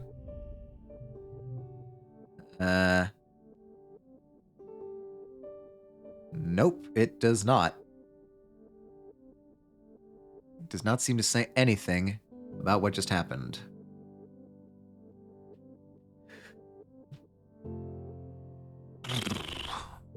All right, does anybody have anything to say about this? This feels like something people would have dialogue about. Huh. Oh well. What should we do now? I guess more humanities? Here, do you have anything to say? Tang is pouring something from a carafe that could only be strong black coffee from the bitter scent. It was bracing at first, Tang concedes, but now I have endured it long enough that it has begun to feel pleasant, almost calming. She regards the carafe with something like fondness. As I require little sleep, I doubt I will become dependent on it. Addiction runs in my family, you know. This, though, is an indulgence I can allow myself. Okay. Time for humanities. It's time for your end-of-term humanities project. You, Tang, and Mars are all very excited to finish this project, showing everything you've learned in this subject so far. Congruence helps you come up with your project idea. Pretend you're students 500 years from now, and you're learning about the first colony on Vertumna. What sources of information would you be reading, watching, or listening to in order to learn about life back then? Create one of these artifacts for future studies of the humanities. We should write a textbook, Tang says, during your brainstorming session. The more we show we've learned, the more likely we'll pass the class. All we have to do is make sure everything is in here, and we're done. Mars rolls her eyes. That's so boring, Tang. She whines, putting her head on Tang's shoulder. Who wants to write the literal book? We should do something funny and stylish. Like, oh, we could make a music video. Tang looks horrified. We are not making a music video, she says, grimacing. Surely we can meet somewhere in the middle. Mars turns her head so she can kiss Tang on the cheek. The bridge of Tang's nose goes pink as her eyes dart to you nervously. Every band needs a bass player, Mars croons. Ooh, or a keytar. Keytar. Do not tell me that the keytar survived into this age. Do not tell me that. Tang shudders with her whole body, dislodging Mars, who giggles and relents. Okay, Mars says. Let's be serious here. Tang's right. We have to do something that proves we learned everything about this subject that's worth knowing. Mars is right too, Tang admits. There's no shame in relying on her charisma. You mean my good looks? Mars asks, flipping her hair over her shoulder. Tang looks down at her hollow palm and smiles. Truly, what's better than gals being pals? God damn it, game. Game. You can't do this to me. We're in a history class, god damn it. You can't do this.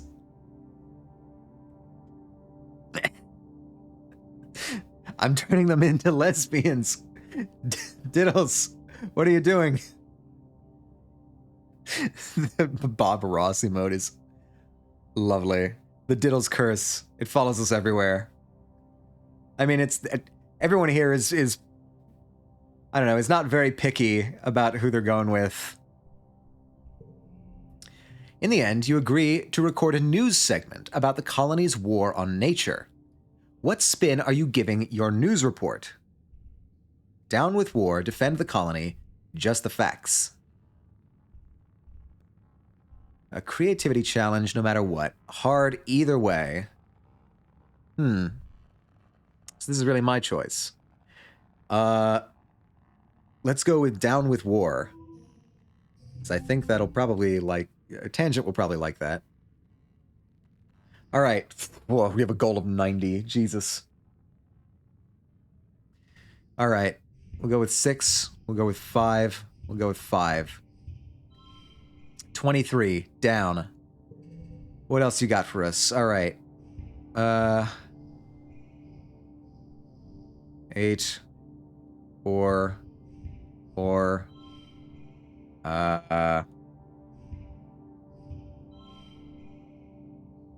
+2 to cards with gems. Oh, yeah, okay, cool. That's +2 to the cards with gems. 25. Can we do any better than that? Probably not.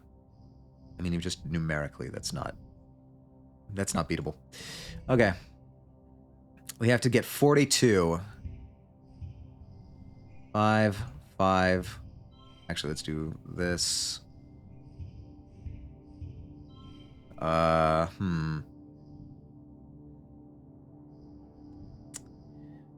And then 5, and then 1. That's no good. That is no good. We try redrawing a hand. We can push through for 85. Oh no, we can't push through for 85 stress. Okay, let's use this.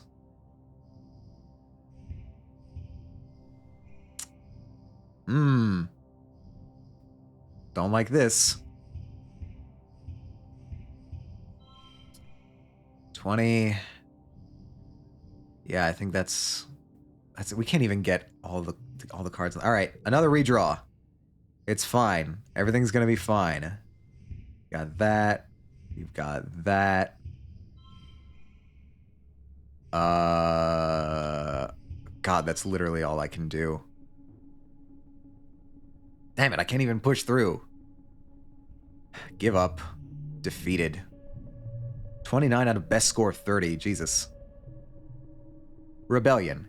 You, Tang, and Mars pour everything you have into your final project. You hand it in. Congruence doesn't need to go silent in order to think, so you know it's bad when she does it for show. Ah, she says. I'm afraid this doesn't align with any of my metrics for success. Are you certain you grasp the material? Looks like you won't be putting the past behind you this month. Luckily, you can keep trying until you get it right. You didn't work very well this month. Okay. We can do it again? That's cool. I like that. New perk. Creativity, 5% chance to gain 1 extra skill. Hell yeah. Oh my god, and persuasion. Yellow cards get +1 in social challenges. We're leveling up, guys. It's snowy. We're getting better and better. What do you got? What do you got? Logs? Any logs? Any flowers? Any roots? Nothing. I guess I could do an expedition. I want to see if I can find more medicinal roots. So I'm going to explore nearby. I can't. I'm stressed. Crap. Every time this happens. Okay, you don't have anything to say either. Every time I want to explore, it turns out that I'm actually just stressed, and I need to rest. Relax in the lounge. Nomi and Rex are playing an improvisational storytelling game, taking turns adding words one at a time. You find it hard not to listen. We are swimming through a purple tentacle river. A tentacle emerges to wave hello. Fantastic story. I'm sure it's Pulitzer bound. Oh, hey, look, I'm happy. That's new. I've never seen my happy face before. That's probably not a good sign. Oh, tension has something to say. Okay, hold on. An egg! Well, it's been a while since I've seen an egg. You guys have anything to say? Nothing important. Nope, not you. Up the hill, out the gates. Nothing. I was told that I would be getting collectibles more frequently. But I am not seeing that. All right, Tangent, what do you have to talk about?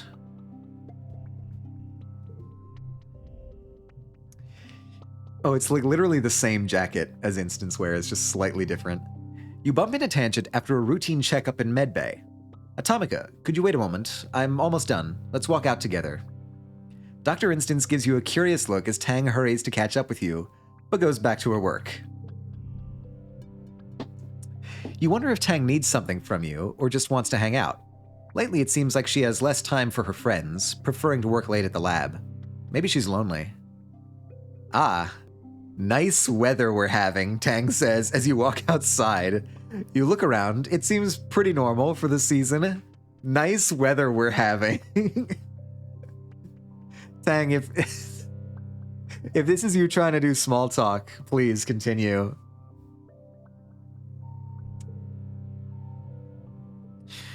She clears her throat. It's so different here than it was in space. Growing up in a spaceship was so clean and tidy. Here I'm constantly sweeping pollen or dust or spores or what have you off of everything. There was a mushroom growing in the corner of the bathroom the other day. I wouldn't call it gross exactly, but it's annoying.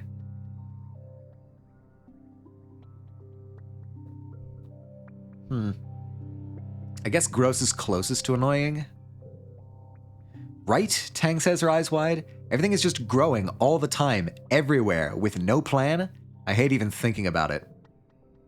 You walk for a few more minutes. Tang clearly has something on her mind. So you let her sit with it until she finally steels herself. I'm not very good at this sort of thing, she says slowly. So you know I've been working on a big project with the chief engineer? Yeah. You nod and she continues. Well, it's been going really well. I think we're finally over the last hurdle now. Governor Loom says it's going to change everything here in the colony for the better. Oop. See, every time Zenith says oop, I know something big is coming. Something, something has changed. I have come to fear OOP. No. Don't worry about it. Don't worry about it. By all means, keep doing it. It is just sort of funny how, like, that's how I can tell. Like, we're about to do something. Tang seems more at ease now than you've seen her in years.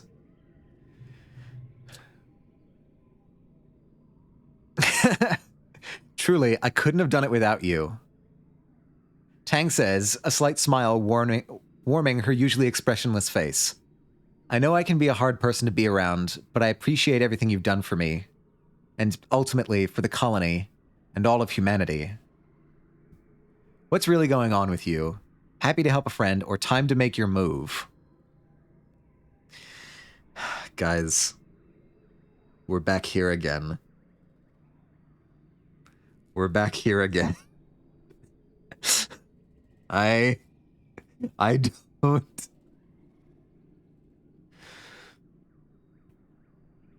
What you gonna do? You're teasing me. So obviously, there's a part of me that wants to go for every flirting opportunity that I possibly can. But having historically tried this with Tangent, it doesn't really seem like the move. Tangent seems like the sort of person who would not be comfortable doing anything other than the first move herself. That's the vibe that I get from Tangent. Do the opposite of your gut. The opposite of my gut is what's really going on with you.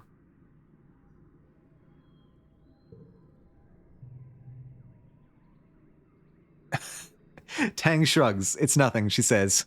I just think it's nice to take a moment to recognize when someone has helped you. I'm trying to do it more. If the last decade has taught me anything, it's that you don't want to wait until it's too late.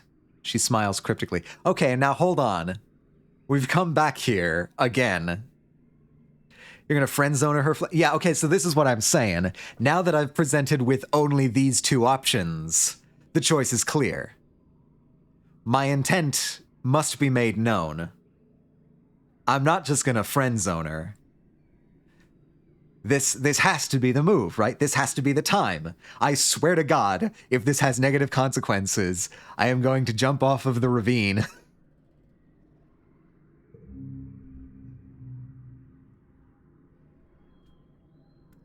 Okay. Here we go. It's happening. You and Tangent find yourselves alone on the path from engineering to the quarters wing. You edge closer to Tangent as you walk. She doesn't seem to notice and moves away, maintaining the distance between you. It's happening. You look really hot today. She would not like that at all. Tang, I have feelings for you. That's better. The fact that this is need friendship with Tangent 80 or greater seems to indicate that this is probably the move to me. This feels right. We're a good team. Let's make it official. Awkwardly give up is not an option at this point. We're in. We're all in at this point. We're a good team. Let's make it official. You propose a formal amorous partnership between you, the one who might propose, the way one might propose a scientific thesis. It would have mutually beneficial advantages, you tell her, and Tang stops in her tracks. I don't know what to say, she says slowly. Gain status smitten. Ooh. She gives you a considering look. You're not the first person to suggest a partnership, but I must admit, you're the first who piques my interest in return. You know what? Yes, she decides. You're entirely right. I like you, you like me. There's nothing stopping us from pursuing a relationship. Hell yeah, started dating Tangent. We did it. Yay. All of our work has finally led to this moment. How should we begin? Tang smiles, a real one, showing her teeth. Oh, Atomica, if you like me, surely you expect nothing less than a completely rational response that takes into account both our feelings and our situation. Yes, I expect nothing less. Tang slips her hand into yours and steps close. Will you kiss me now, or shall I kiss you? You lean in and press your mouths together. Tang's lips are a little dry, and she smiles when you kind of stick together. Almost acceptable, she teases, licking her lips. She brings her hand back to your face and guides you together again into a kiss that's much better than the first. Woo! We did it! We did it, everyone! Celebration, celebration. This calls for joy emotes in chat. First time I got to use these myself. Joy! Yay! We did it! We did it, boys! So she's gonna do something wacky. Woo! All right. We have a girlfriend.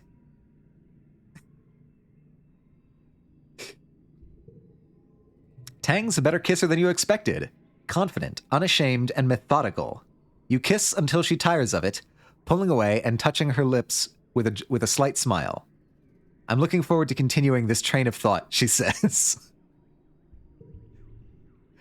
Yay! Yay! Well, now what the fuck do we do? Everything we've been doing up until now has been working towards this. Okay. I think that's everything. Right? We already checked around, right?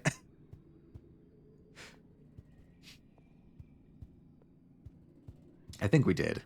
I think we checked everywhere.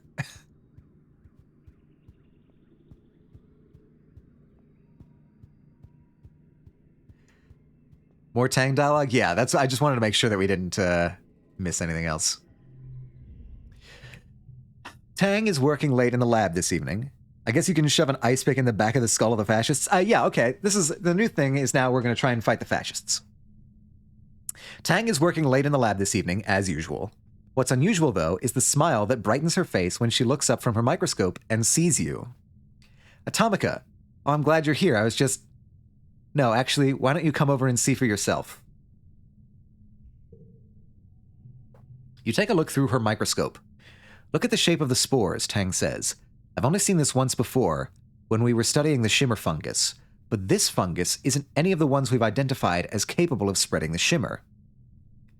She pushes you aside and looks through the microscope again, then makes more notes on her HoloLens. Just when I think we've got an understanding of something. Atomica, this could change everything. If more species are capable of spreading the spores, then the shimmer response is more widespread than we previously thought. Possibly even a planet-wide phenomenon. Tang looks positively energized. Because it's a new species, I get to submit a suggestion for its name. What do you think? Should I name it after you? Oh man, that is a huge honor, but I feel like you should name it after yourself. You're the discoverer. Atomicus Milius. You should name it after yourself. Don't be ridiculous, Tang laughs as she inputs your name into her hollow eye. I've already named 6 things after myself. That's what scientists do when they discover things. With a slight gesture of her hand, Tang's hollow eye turns off. She sighs, then rubs her thumb with her index finger over her eyes. Based alert. Absolutely based. Cool, we have a fungus named after us now. It's even later than usual for me, isn't it? Time to pack up and get things going before the sanitation team arrives in the morning. She yawns, then blinks rapidly in surprise. It seems that even I'm tired. You help her pack up her workstation. She turns off the lights, with one last fond look at her laboratory. You and Tang take the long way through the colony, walking in companionable silence towards the general direction of the living quarters. You've come to enjoy these walks with Tang, moving like twin spirits through a sleeping world.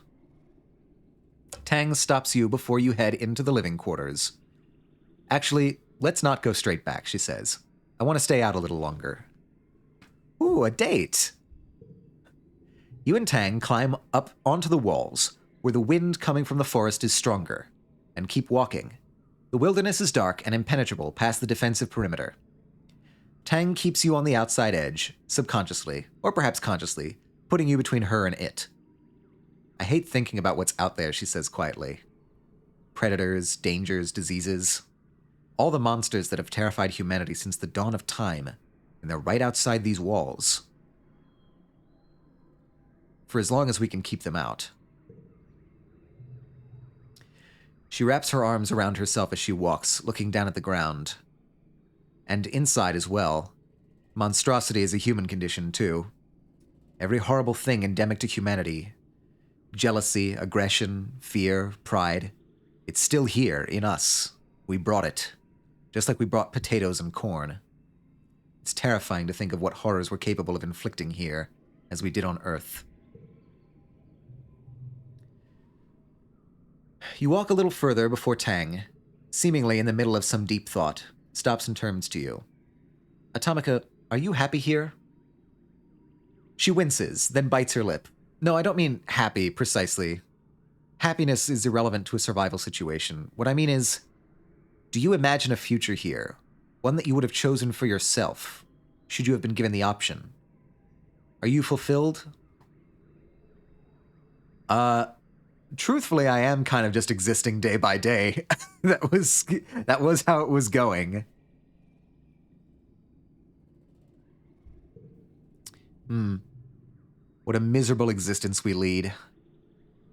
Honestly, I despise the physical realities of living here. The smell, the cramped quarters, the constant threat of attack, of disease, everyone's meaningless interpersonal squabbles, amplified by proximity and stress. I can feel them weighing me down. She laughs humorlessly. But we don't have a choice, do we? Therefore, the only rational decision is to make the best of what we have. To accept otherwise is to accept misery and death.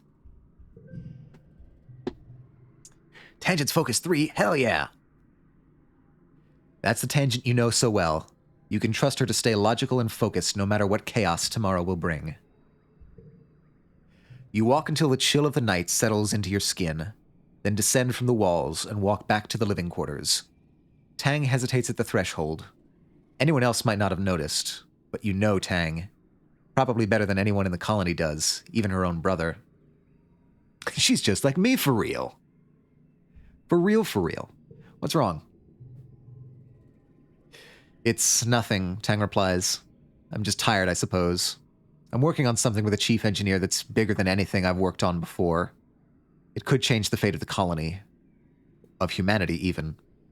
She looks at you and gives you a faint smile. It's a lot to think about, and when I'm done, all I do is think about it. Do you want a hug? Tang's awkward silence conveys that she has to consider this deeply. Yes, she says finally. I do, actually. I hope it's a space laser. That'll be neat. It's got to be something... It has to be something biological, I feel like, because that's where most of her research tends to be. Excuse me, I'm getting a bite. You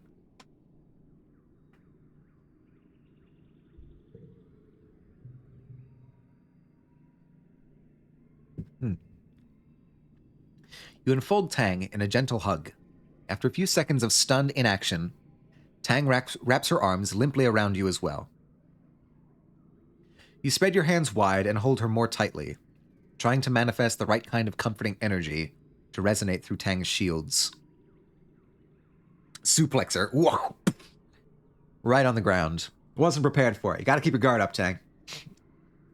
Either you manage, or she simply relents, but Tang rests her head on top of yours and sighs.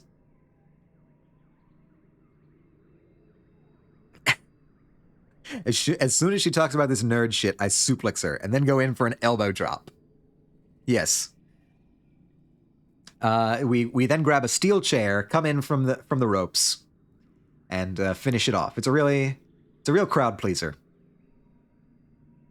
This is where I talk about how physical touch encourages the production of oxytocin, she murmurs, which is a bonding hormone that imparts feelings of calm and security. You can feel her smile against your hair. I know you know that, though, so I'll simply say this is nice. Thank you. Tang straightens her coat. I am aware that I'm not the easiest person to befriend, she admits. Among my many admirable qualities, I am often cold, brusque, and tactless. I owe you many thanks for taking the time to see through that. I don't know why you would have bothered, but I'm grateful. She looks towards the living quarters, as if steeling herself. Oh, okay. You don't have to be alone tonight.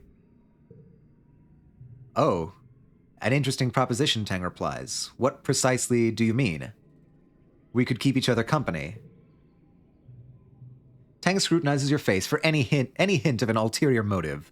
Convinced you have none, her shoulders drop. I'd like that, thank you, she says, defeated.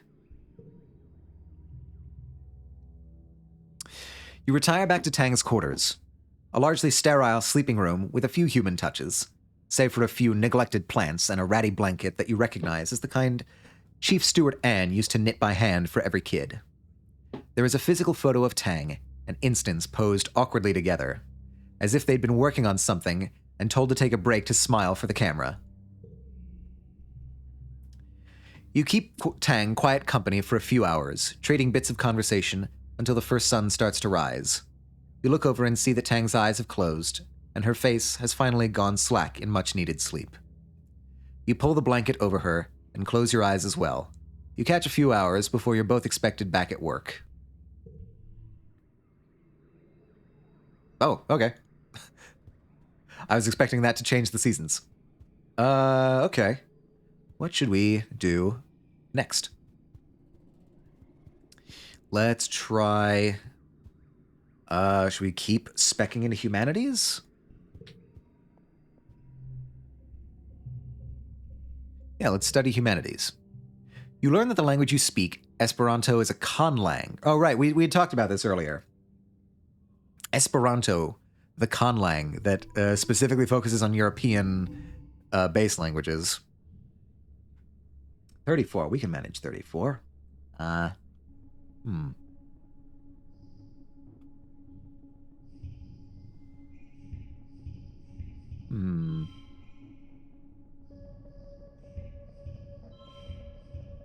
35. Done and done.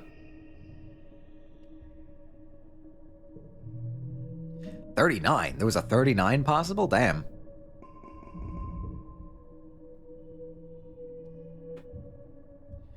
And we're in mid-pollen.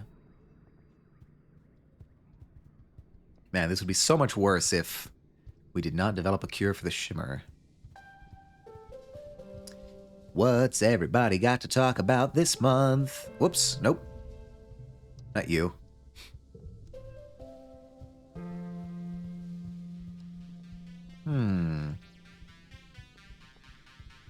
Not a lot of things to talk about this month, I guess.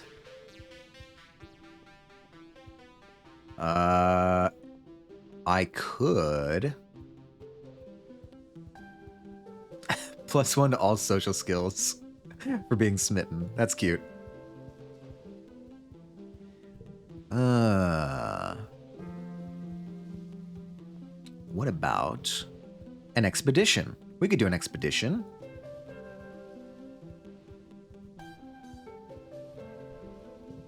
Woohoo! I want to explore...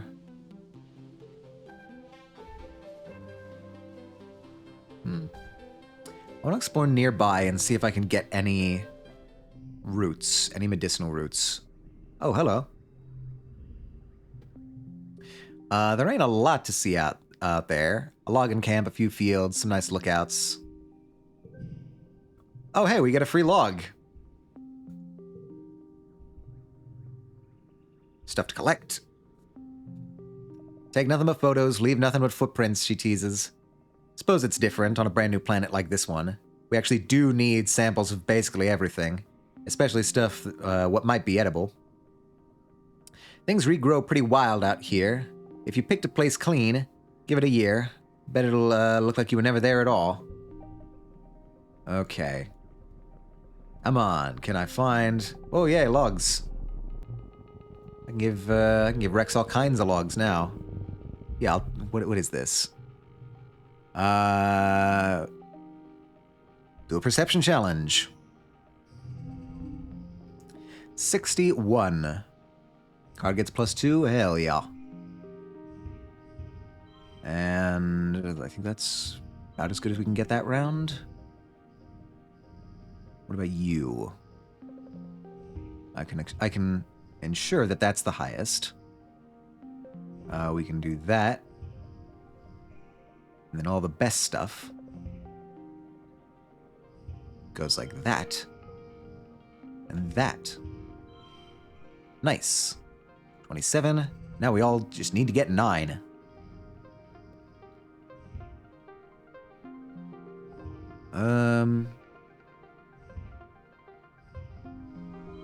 Cool, we got it. Let's just absolutely destroy this. Wait. I can do that. That becomes wild. We can do that. 5, 4, and then... Hell yeah. Absolutely maxing it out. Cool. I want to find...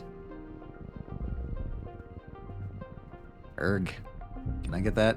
I cannot from here. What if I go around? I can't go around. Has this landscape changed?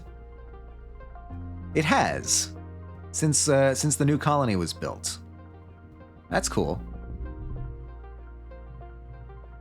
Spitting seeds gives me combat boost. Very nice. I'll get a log.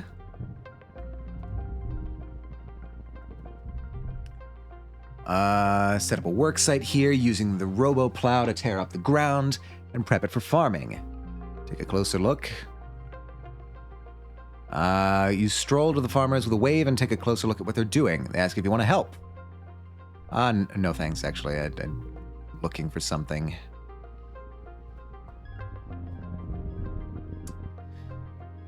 There's a cloud in the sky, but yet it started to rain. Given how this planet is full of surprises, it's probably some animal migration or airborne tree sap. Who knows? You have a strong desire to not be out in it. Find something to use an umbrella? A large leaf on a long stem and hold it over your head. It makes a pleasant kind of thrum as the drops splatter on it. Getting so many logs out here. I think there's another one on the path. Is that a person?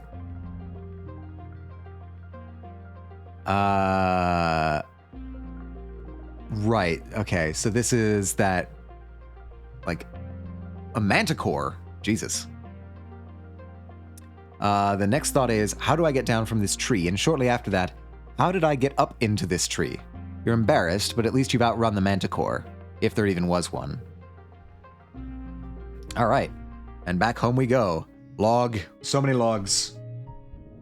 We are fully logged.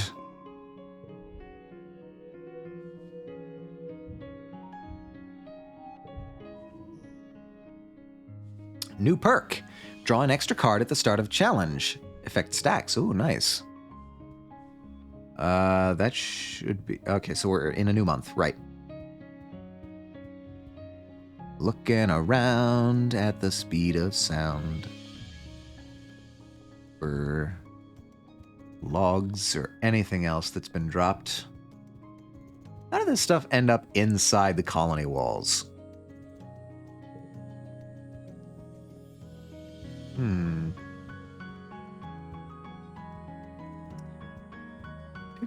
People are just bringing logs inside and then not taking them all the way to where they need to be. I mean, I'm seeing less and less of them, so maybe they've just actually started becoming more tidy. Nothing out here, right? Okay, cool. Let's do We need to rest. So it's time to rest.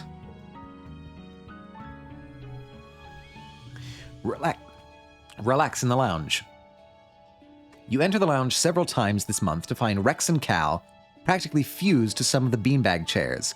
They're glassy-eyed and giggling and surrounded by snacks. Weirdos.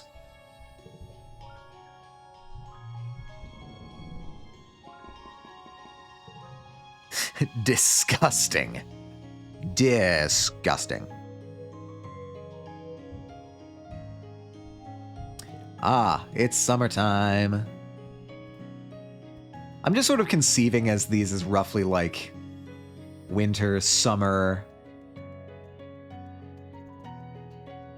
Not forgetting that one power card. I probably should at some point start forgetting some of the lower power cards. Can you look at your deck? I can look at my deck, actually. This is my current deck.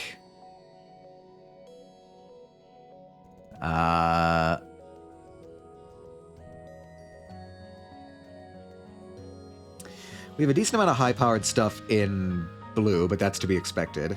I spec'd a lot into blue early on. We're slowly starting to build up higher level cards in yellow.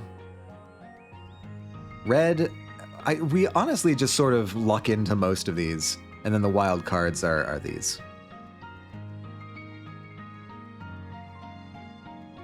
So, yeah, we could probably afford to get rid of a few. I think that's everything, right?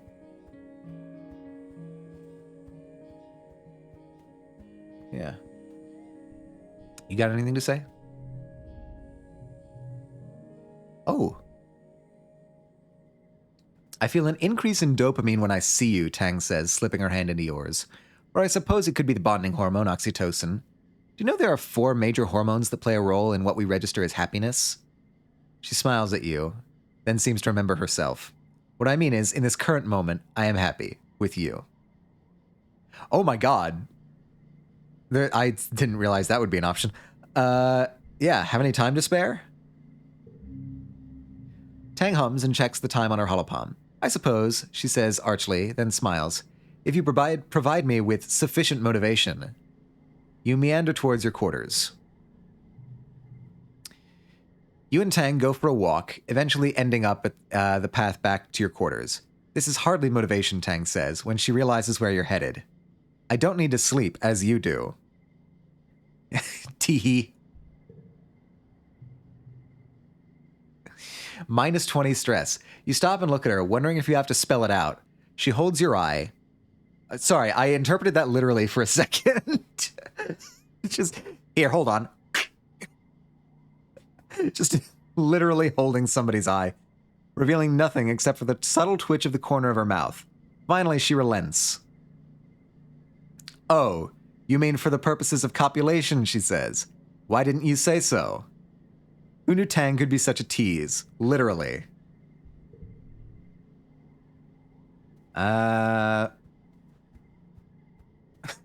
It's holding an actual eye. Let's, I don't know. We could assist in medbay.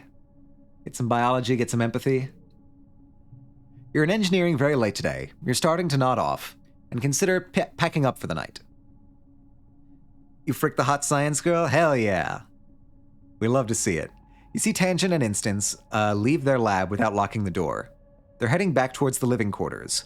Usually they're so cautious, but it's late. They must be very tired to have forgotten. They've been working on something together in secret. Do you want to find out what? I feel like they're getting mad at me if I did that. I'll leave that alone. You finish packing up your work. No need to snoop, right? As you exit the engineering wing, you pass them coming back from the cafeteria. Looks like they were only gone for a minute. You chose wisely. They nod their heads at you as they pass, then disappear into their office and shut the door behind them. All right. Time to work in medbay. Trying to get 36. That's doable. Actually, let me...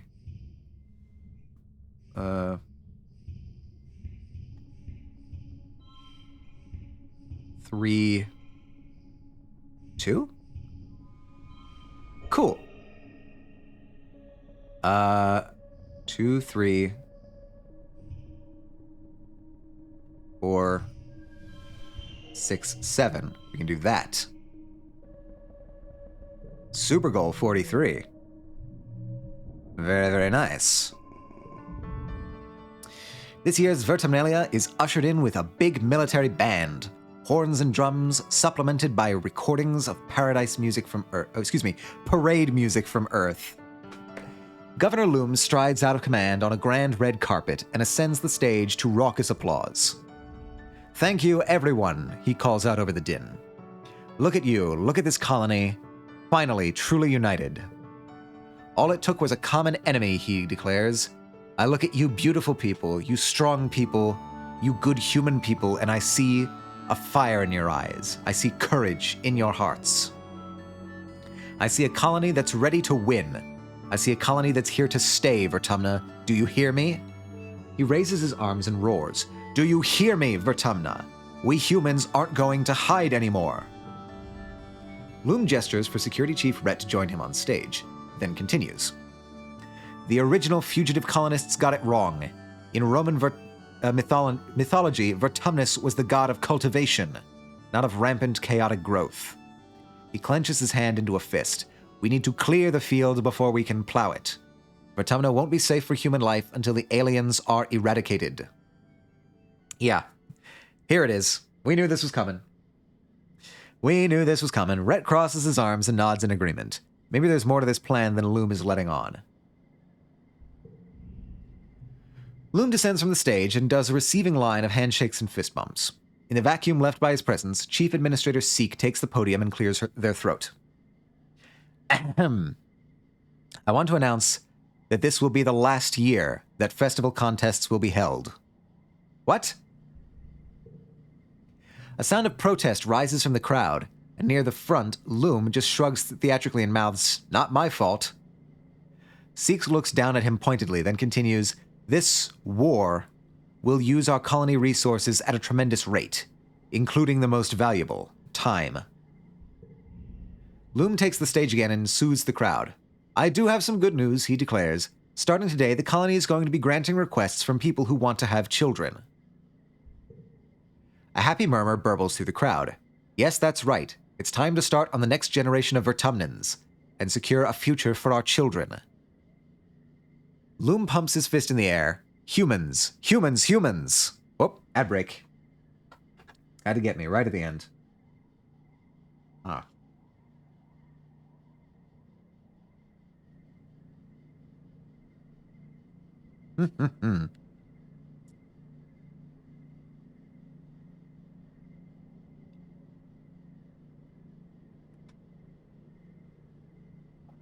Waiting for the ad break to end. And we're back. Anyways, about this war on nature.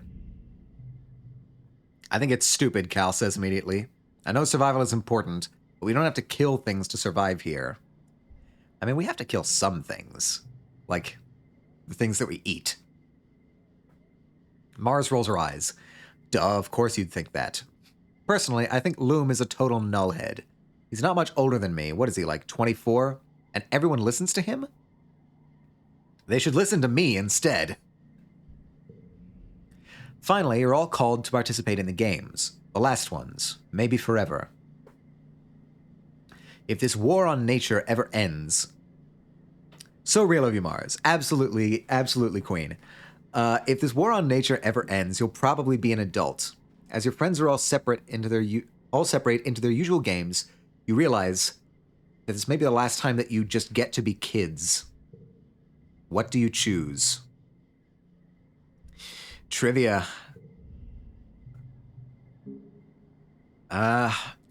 Tangent is out for blood this year. She snaps at anyone who tries to talk to her before the trivia begins, and complains that she's been cramming so hard on pop culture that she feels like her brain is about to explode. Meanwhile, Nomi Nomi just bobs along to the music in their Here Speak as they wait, totally unbothered.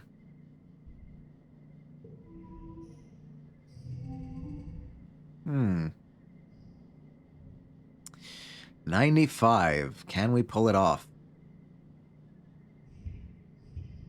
That's a 6. That's a 6. We'll call that, and then we'll do that. 29. Not a bad first chip. 6, 5, 4, 3. 33. That's not bad. Okay. Now we have the full... We can really probably... We're either going to get rid of these lower spec memories or start upgrading them. That's something we're going to need to do.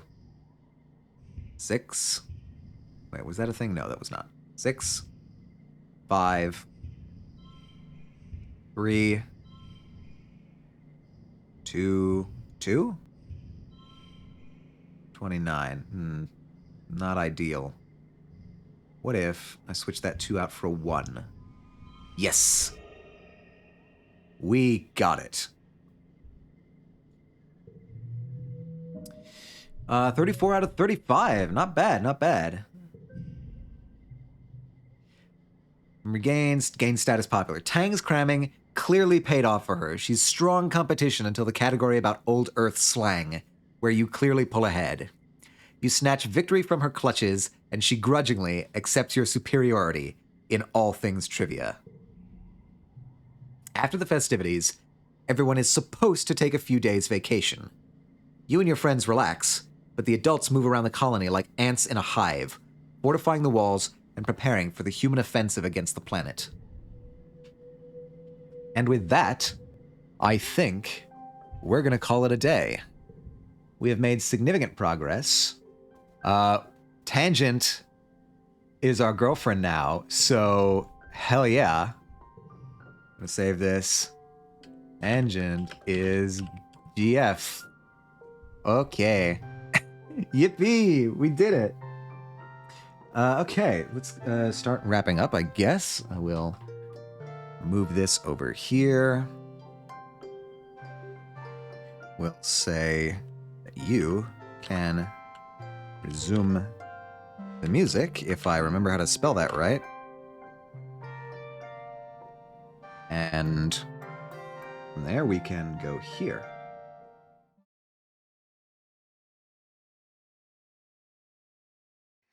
All right, well, thank you all for joining me once again.